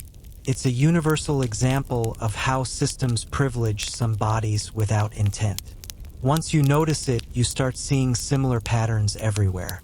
In interfaces, in education, in workplaces, in expectations of speed, posture, attention, and response. Handedness teaches us that neutrality is not the absence of hostility. It is the presence of accommodation. A system that merely refrains from punishment can still impose cost. And yet, this story is not meant to frame difference as damage. The human capacity to adapt is extraordinary. Many individuals transform friction into skill, awareness, and resilience. The problem is not adaptation itself. The problem is forcing adaptation when it is unnecessary. When systems acknowledge variation proactively, everyone benefits. Reduced error, reduced fatigue, increased trust. Inclusion improves performance not by lowering standards, but by removing needless resistance. This is where the story begins to turn forward again. From understanding experience to reshaping systems. From asking why bodies adapt to asking why they have to. If you've stayed with this narrative, you're engaging in the same process. Noticing friction, questioning defaults, sitting with complexity longer than most content allows. That patience is rare, and it's exactly what makes stories like this possible. By the time we return to the body itself, after culture, belief, law, science, and technology have all taken their turns shaping handedness, something becomes clear that is easy to miss. The body was never passive in this story. It negotiated every step of the way. One of the most persistent questions in modern research sounds deceptively simple. If handedness is shaped by culture, environment, probability, and advantage, why does the ratio remain so stable? Across continents, across centuries, across radically different lifestyles, roughly 9 out of 10 humans favor the same hand. That number barely moves. It doesn't drift toward balance. It doesn't collapse into uniformity. It holds. This stability is not an accident, and it is not the result of a single cause. It is the outcome of multiple forces pulling in opposite directions and settling into equilibrium. On one side, there is efficiency. When most people share the same dominant hand, shared environments function more smoothly. Tools can be standardized. Teaching can be streamlined. Coordination becomes easier. Groups waste less energy adjusting. From a purely logistical perspective, majority alignment is beneficial. On the other side, there is advantage through difference. In competitive, unpredictable, or rapidly changing situations, minority traits can outperform expectation. A movement opponents are not trained to anticipate.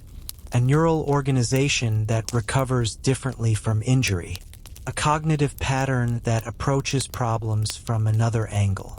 These advantages are situational, but they are real. Evolution does not seek perfection. It seeks resilience. Resilience often comes from balance, not extremes. Too much uniformity creates fragility.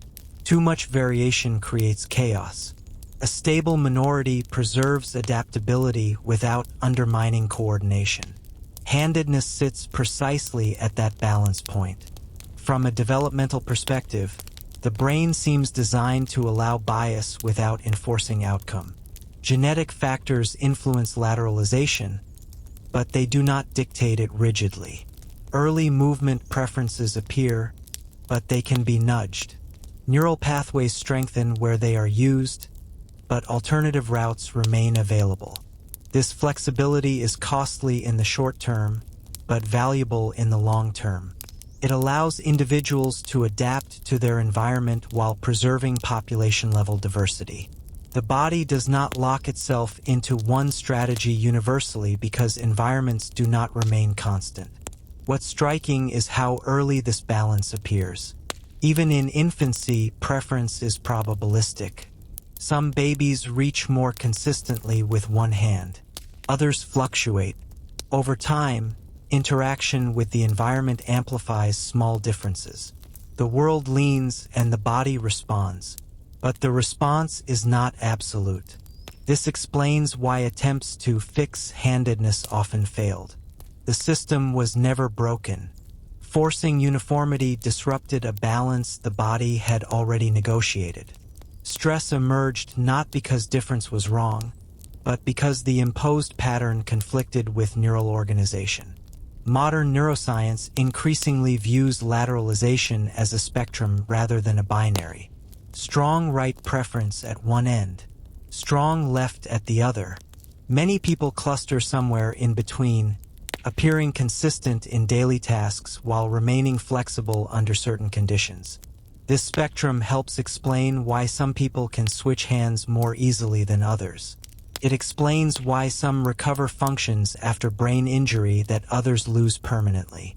It explains why creativity, spatial reasoning, and language can manifest differently without being deficient. The stability of handedness ratios suggests that evolution values this distribution. Not consciously, not morally, but functionally. Populations that drift too far toward uniformity lose adaptability. Populations that drift too far toward randomness lose efficiency. The current balance appears to work well enough to persist. What complicates this picture is culture. Culture amplifies majority patterns beyond their biological necessity. It pushes the ratio further than biology alone would. But biology pushes back. Left-handedness never disappears, no matter how strongly it is discouraged. That persistence is a clue. It tells us that variation is not merely tolerated by evolution. It is protected, quietly, through redundancy and flexibility. Traits that seem inconvenient in daily life may be invaluable under different conditions. The body remembers that, even when societies forget. This reframes the entire story. Handedness is not a mistake history failed to correct. It is a compromise history preserved. The discomfort experienced by minority bodies is not evidence of defect. It is evidence of systems optimized narrowly. And this is where the lesson deepens. When we encounter persistent variation, especially variation that resists correction across time and culture, we should be cautious about labeling it inefficient or wrong. Persistence is information. It suggests hidden value. Handedness survived superstition, punishment, correction, and standardization. It survived because it could not be erased without cost. That cost was paid by individuals but avoided by the species. If you step back, this pattern appears everywhere in human biology and behavior. Traits that persist despite pressure usually do so because they serve a purpose we don't fully understand yet. Variation is not noise. It is insurance. This is why the question, "Why are most humans right-handed?" is incomplete. The more revealing question is, why aren't all humans right-handed? The answer lies in adaptability, unpredictability, and the limits of optimization. By the time we reach this point in the story, handedness is no longer something that can be explained by a single discipline. Biology alone is not enough. Culture alone is not enough. Even evolution, when treated narrowly, leaves gaps. To understand why this trait has mattered for so long, and why it continues to surface in unexpected places, we have to look at how handedness interacts with stress, conflict, and change. Not just physical stress, but social and historical stress. The moments when systems break and hidden traits suddenly matter. Throughout human history, periods of stability favor conformity. When life is predictable, standardized systems work well. Tools can be optimized. Training can be uniform. Expectations can be enforced gently. In those conditions, majority traits dominate quietly, and minority traits become background noise. They exist, but they are rarely noticed. But history is not mostly stable. It is punctuated by disruption, climate shifts, migrations, wars, technological leaps, social collapse. In those moments, systems built for efficiency fracture. And when they fracture, variation stops being a nuisance and starts being an asset. Handedness shows this clearly in conflict. In direct physical confrontation, predictability is a weakness. Fighters train against what they expect. Movements that break expectation create hesitation. Hesitation creates openings. This is why left-favoring individuals have repeatedly shown advantages in combat sports and historical fighting contexts. Not because they are stronger or faster, but because they move against the grain of training. This advantage is not constant. It appears only when systems become rigid enough to assume uniformity. Once opponents adapt, the advantage fades. But the key is that it reappears every time uniformity returns.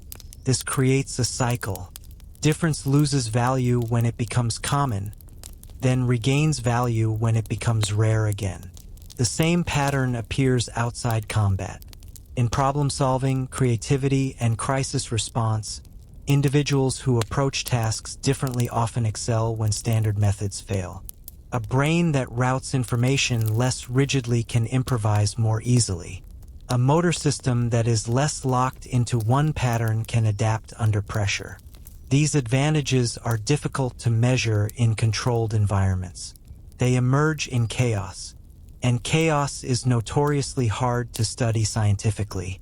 As a result, many of the benefits of variation remain anecdotal or indirect, but history remembers them through survival. Populations that maintained diversity were more resilient to shocks. They adapted faster to new tools, new enemies, new environments. Uniform groups were efficient until conditions changed. Then they struggled. This is where handedness becomes a proxy for a larger principle. It represents how much variation a population tolerates, and how well it can pivot when assumptions fail. A society that suppresses difference aggressively may feel orderly, but it becomes brittle. A society that allows controlled variation absorbs shocks more effectively. The persistence of left-handedness suggests that human populations never fully committed to uniformity, even when culture tried to push them there. Biology held the line quietly. Developmental systems preserved alternative pathways. Evolution resisted oversimplification. What's fascinating is how often societies misread this signal. Instead of recognizing variation as resilience, they interpret it as disorder. They invest energy trying to eliminate it rather than understanding it. This pattern repeats far beyond handedness. Even in modern times, we see this dynamic play out. Educational systems optimized for one learning style struggle during disruption. Organizations built around rigid processes falter when conditions change. Individuals who don't fit the mold often struggle early, then excel later when rules no longer apply cleanly. Handedness, again, mirrors this. Many left-favoring individuals report difficulty in early structured environments, followed by success in fields that reward originality, adaptability, or unconventional thinking. This is not destiny. It is probability shaped by system fit. Importantly, this does not romanticize difference. Variation is not automatically superior. Carries costs. Adapting to a world not built for you is exhausting. Many individuals pay that cost without ever seeing advantage. The point is not that difference is better, but that it is necessary. History selects for populations, not individuals. A trait can persist even if it disadvantages many of its carriers, as long as it provides occasional critical benefit at the population level. This is uncomfortable, but it is how evolution works. Handedness fits this pattern precisely. Most of the time, it creates friction for a minority. Occasionally, it provides advantage when predictability fails. Over long timelines, those occasional advantages matter. This also explains why attempts to engineer perfect uniformity repeatedly fail. Whether through cultural enforcement, educational correction, or technological standardization, suppression of variation always reaches a limit. Something breaks.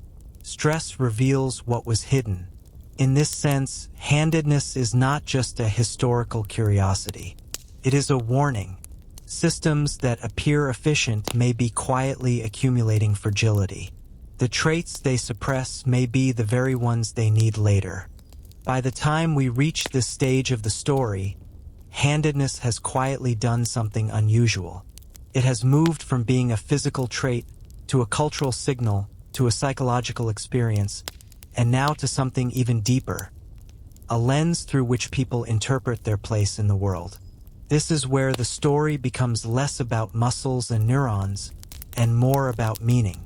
Humans are meaning-making creatures. We do not experience the body as a machine. We experience it as a self. When the body moves easily through the world, the self feels competent, capable, and invisible. When the body encounters resistance, the self starts asking questions. Am I clumsy? Am I slow? Am I different in a way that matters? For most people, handedness never triggers these questions. Their movements align smoothly with expectations. They are rarely corrected, rarely repositioned, rarely told directly or indirectly that they are doing something the wrong way. Ease becomes the baseline, and the baseline becomes invisible. For others, the story unfolds differently. Small corrections arrive early. A teacher gently rotates a notebook. A coach suggests switching grip. Parent adjusts a utensil without comment. None of these moments are dramatic, but they are instructional. They teach the body that it must pay attention to itself. This heightened self-awareness can go in different directions. In some people, it creates caution. Movements become slower, more deliberate. Errors feel costly. In others, it creates defiance or experimentation. Rules feel optional. Methods feel flexible. Both are adaptive responses to the same signal. The world was not built with you in mind. Psychologists have long noted that early bodily feedback plays a powerful role in shaping confidence and risk-taking. When actions flow smoothly, people are more willing to attempt new things. When actions require constant correction, people may become more selective, more strategic, or more inventive. This helps explain why handedness sometimes correlates, loosely and imperfectly, with differences in creativity, problem-solving, or perspective. Not because the trait itself causes talent, but because the experience of navigating friction shapes behavior over time. It also explains why the effects are so variable. Two people with the same physical preference can have radically different outcomes depending on their environment. Supportive settings turn difference into neutrality. Rigid settings turn difference into identity. Identity is where this story becomes especially powerful. Humans tend to build self-concepts around patterns. When a trait is repeatedly noticed, commented on, or accommodated, it gains psychological weight. It becomes something you think about even when no one else does. Many adults who favor the non-dominant pattern report that they stopped noticing handedness consciously, but continued to feel its effects indirectly. A tendency to scan environments quickly, a habit of adjusting tools instinctively, a sensitivity to systems that don't quite fit. These habits often extend beyond the body. People who grow up adapting physically may become more attuned socially. They anticipate expectations. They read situations carefully. They learn when to conform and when to improvise. Again, not universally, but often enough to be noticeable. This is where handedness connects to empathy. Experiencing mild, persistent misalignment with the world can make people more aware that normal is not universal. That awareness can foster patience, flexibility, and skepticism toward one-size-fits-all rules. At the same time, there is a quieter cost that is rarely discussed. Constant adaptation can normalize self-erasure. When you adjust without complaint long enough, you may stop noticing that adjustment is happening at all. The world feels neutral, but only because you've learned to disappear into it. This is why representation and accommodation matter more than symbolism. When systems acknowledge variation openly, they reduce the need for invisible labor. People no longer have to choose between fitting in and functioning comfortably. Handedness shows us how easily invisible labor accumulates. Most of it is never recorded. It doesn't show up in metrics or policies. It shows up in posture, fatigue, hesitation, and mental load. These are hard to quantify, but they are real. Modern research increasingly recognizes this. Ergonomics, inclusive design, and human-centered systems are attempts to externalize what individuals have been compensating for internally. Instead of asking bodies to adapt endlessly, systems begin to share the work. But change is uneven. Some domains evolve quickly, others lag behind. The result is a patchwork world where accommodation exists in some spaces and disappears in others. People move between these spaces daily, adjusting expectations as they go. This constant switching reinforces an important lesson. Systems are choices. The way things are done is rarely the only way they could be done. Most standards exist because someone at some point made a decision that worked well enough and then stopped questioning it. Handedness survived those decisions not because it was celebrated, but because it was resilient. It adapted. It persisted quietly generation after generation. That persistence carries information, if we're willing to listen. It tells us that humans are not meant to be identical. It tells us that friction is not always a flaw in the body. Sometimes it is a flaw in design. And sometimes it is simply a signal that a system has reached the limits of its imagination. As this story approaches its end, the focus shifts one last time. Away from history, away from psychology, away from systems, and toward choice. Not evolutionary choice, but human choice. The choices designers, educators, leaders, and individuals make when they decide what counts as normal. When we reach this point, it becomes clear that handedness was never the destination of the story. It was the doorway. What we've really been tracing is how humans relate to difference once it appears, how quickly we turn patterns into rules, and how slowly we question those rules after they harden into everyday life. Handedness survives across history because it sits at the intersection of biology and choice. Biology introduces variation. Choice determines how that variation is treated. Most of the consequences people experience do not come from the trait itself, but from the environment responding to it. This distinction matters because it reveals how much of what we call normal is negotiated rather than natural. Normal is not discovered. It is constructed. It emerges when one pattern becomes common enough to be assumed, then reinforced long enough to feel inevitable. Once that happens, the system starts speaking for itself. People stop asking why desks are shaped a certain way, why tools favor one grip, why instructions assume one orientation. The answers disappear because the questions disappear. Silence becomes proof. Handedness breaks that silence because it is impossible to fully erase. Keeps resurfacing, quietly reminding us that bodies are not identical even when systems pretend they are. Every left-favoring child, every ambidextrous adult, every person who switches hands after injury reintroduces the question, what if the system could bend instead? What's striking is how rarely this question feels threatening when it's framed correctly.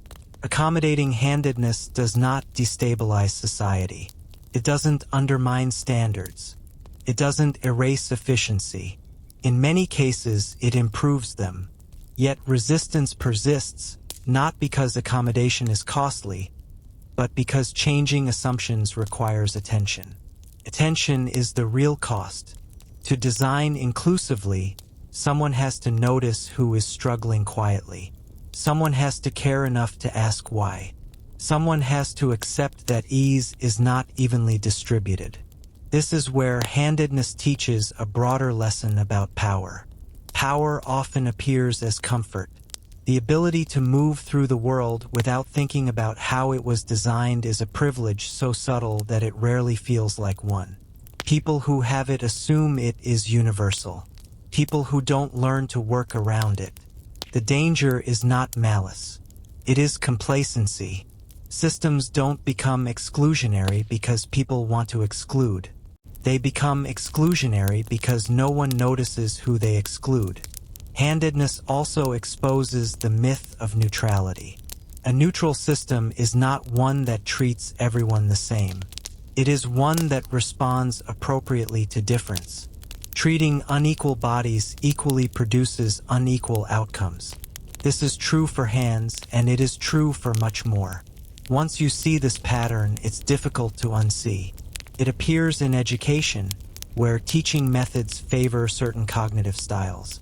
It appears in workplaces, where productivity is measured in ways that privilege some bodies and minds over others.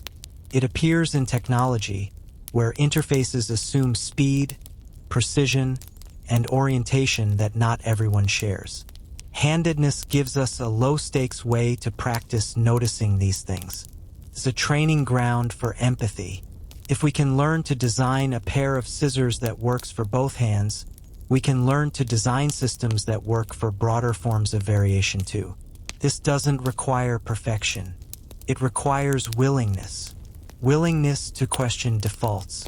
Willingness to accept that the world we inherited is not the only world possible.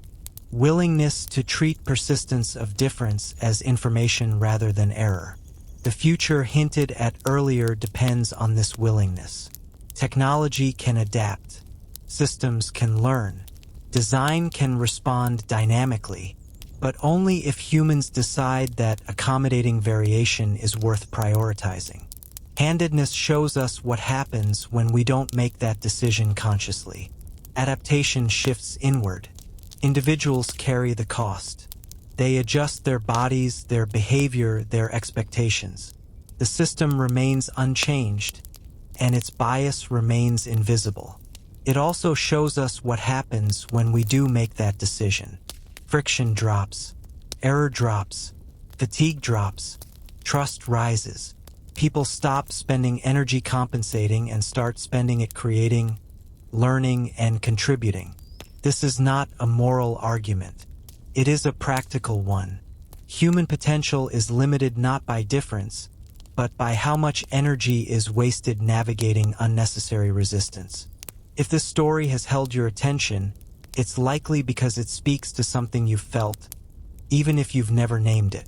Most people have experienced, at some point, what it's like to be slightly out of sync with a system. Handedness just makes that experience visible. And visibility is where change begins.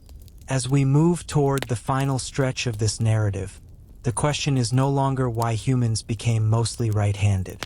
We know the answer is layered, conditional, and incomplete. The real question is what we do with that knowledge.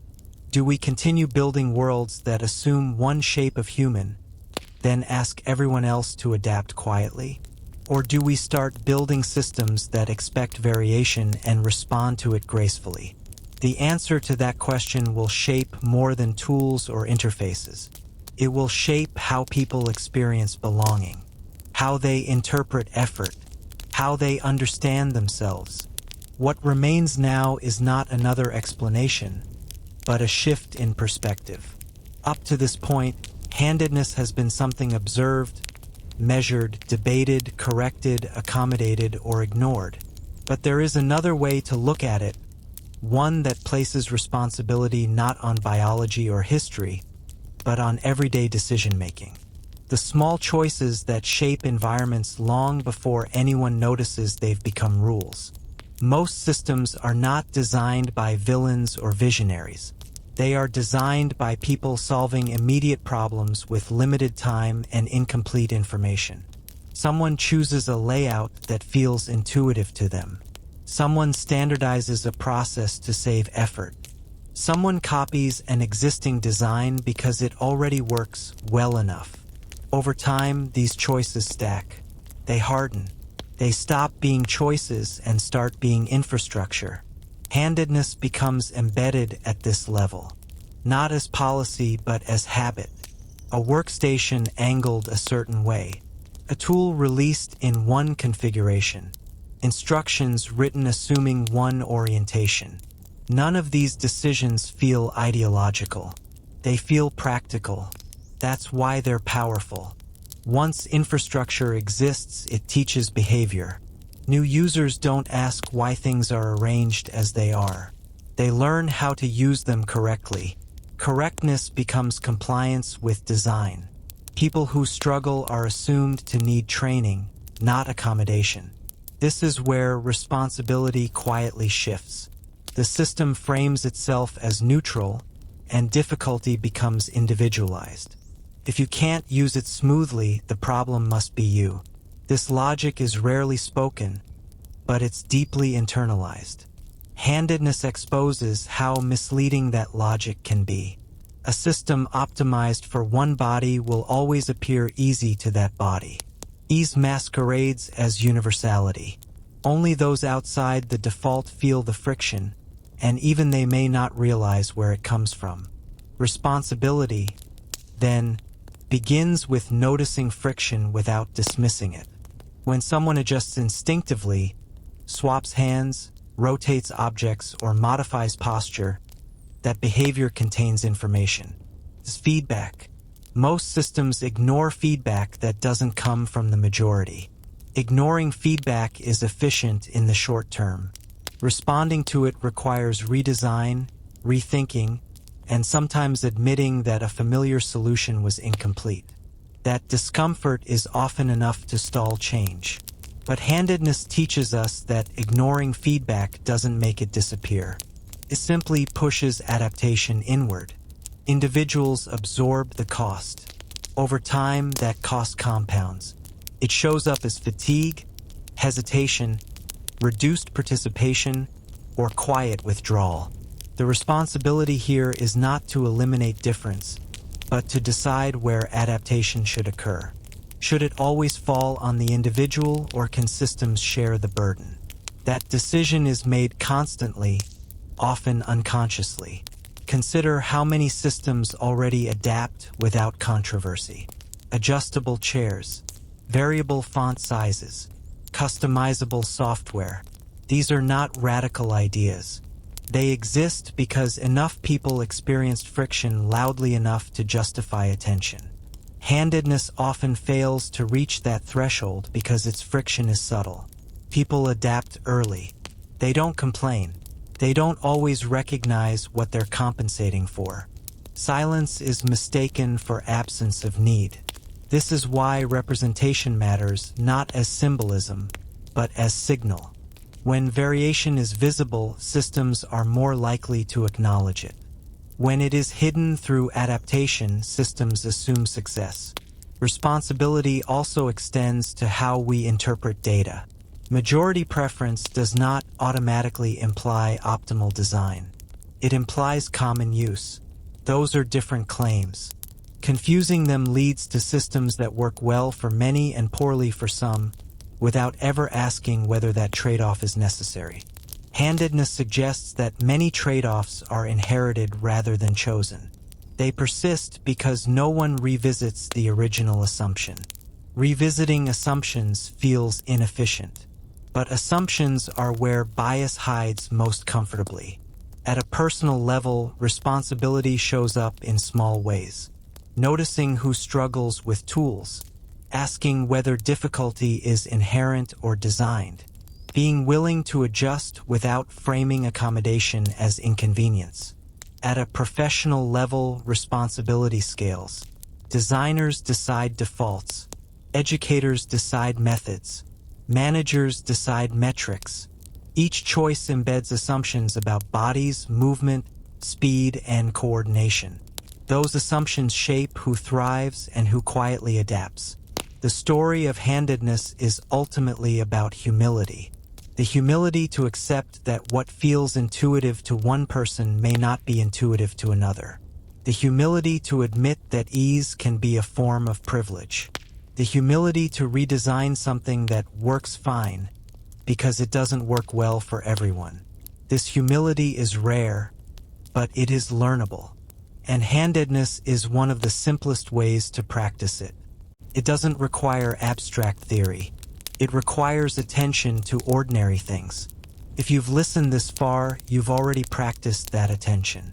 You've followed a small trait across biology, culture, psychology, systems, and responsibility.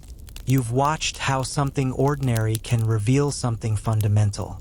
And here is the quiet truth beneath it all. Humans did not become mostly right-handed because it was morally right, intellectually superior, or destined. They became mostly right-handed because small advantages accumulated, systems followed convenience, and variation was allowed to persist just enough to preserve resilience. Everything else came later. The beliefs, the corrections, the assumptions, the designs. Knowing this doesn't demand guilt. It demands awareness. Awareness changes how future systems are built. Awareness changes where adaptation happens. What matters most at the end of the story is not the answer to a question, but the way the question changes how you see ordinary things. Handedness began as a biological tendency, but it ends as a reminder that humans are always shaping each other's experiences, often without realizing it. By now, it should be clear that humans did not become mostly right-handed because nature demanded uniformity. Nature allowed variation. Humans built systems. Those systems favored what was common. And over time, what was common came to feel correct, inevitable, and invisible. That pattern is not unique to hands. It repeats wherever bodies meet tools, where minds meet rules, where individuals meet institutions.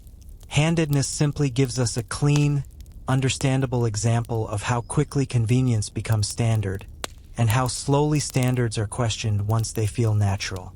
The most important insight here is subtle but powerful.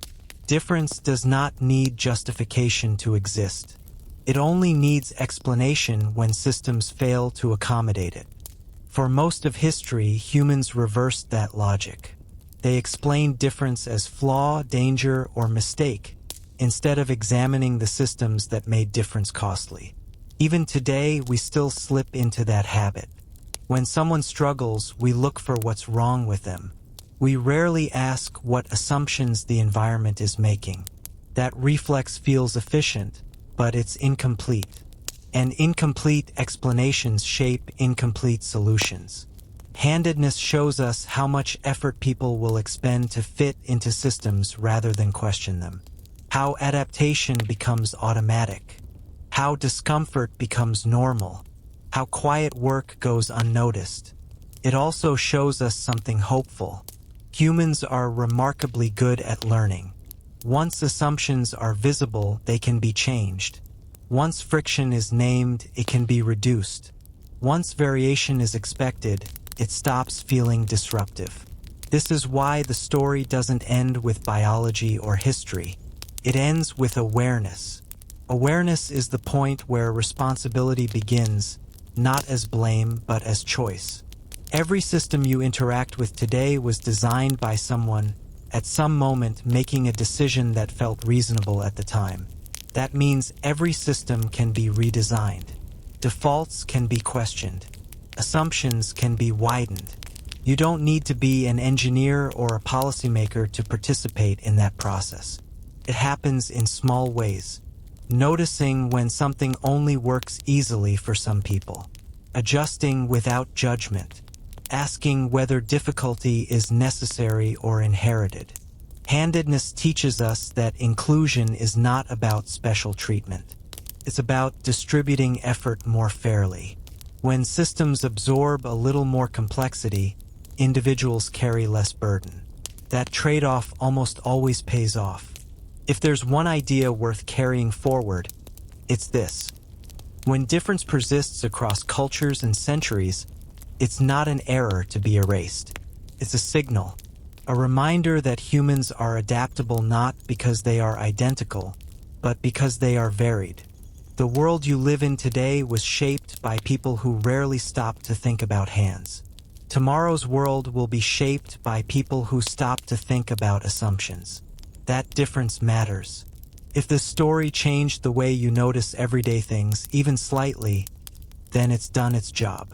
These long, quiet ideas only survive when people choose to spend time with them.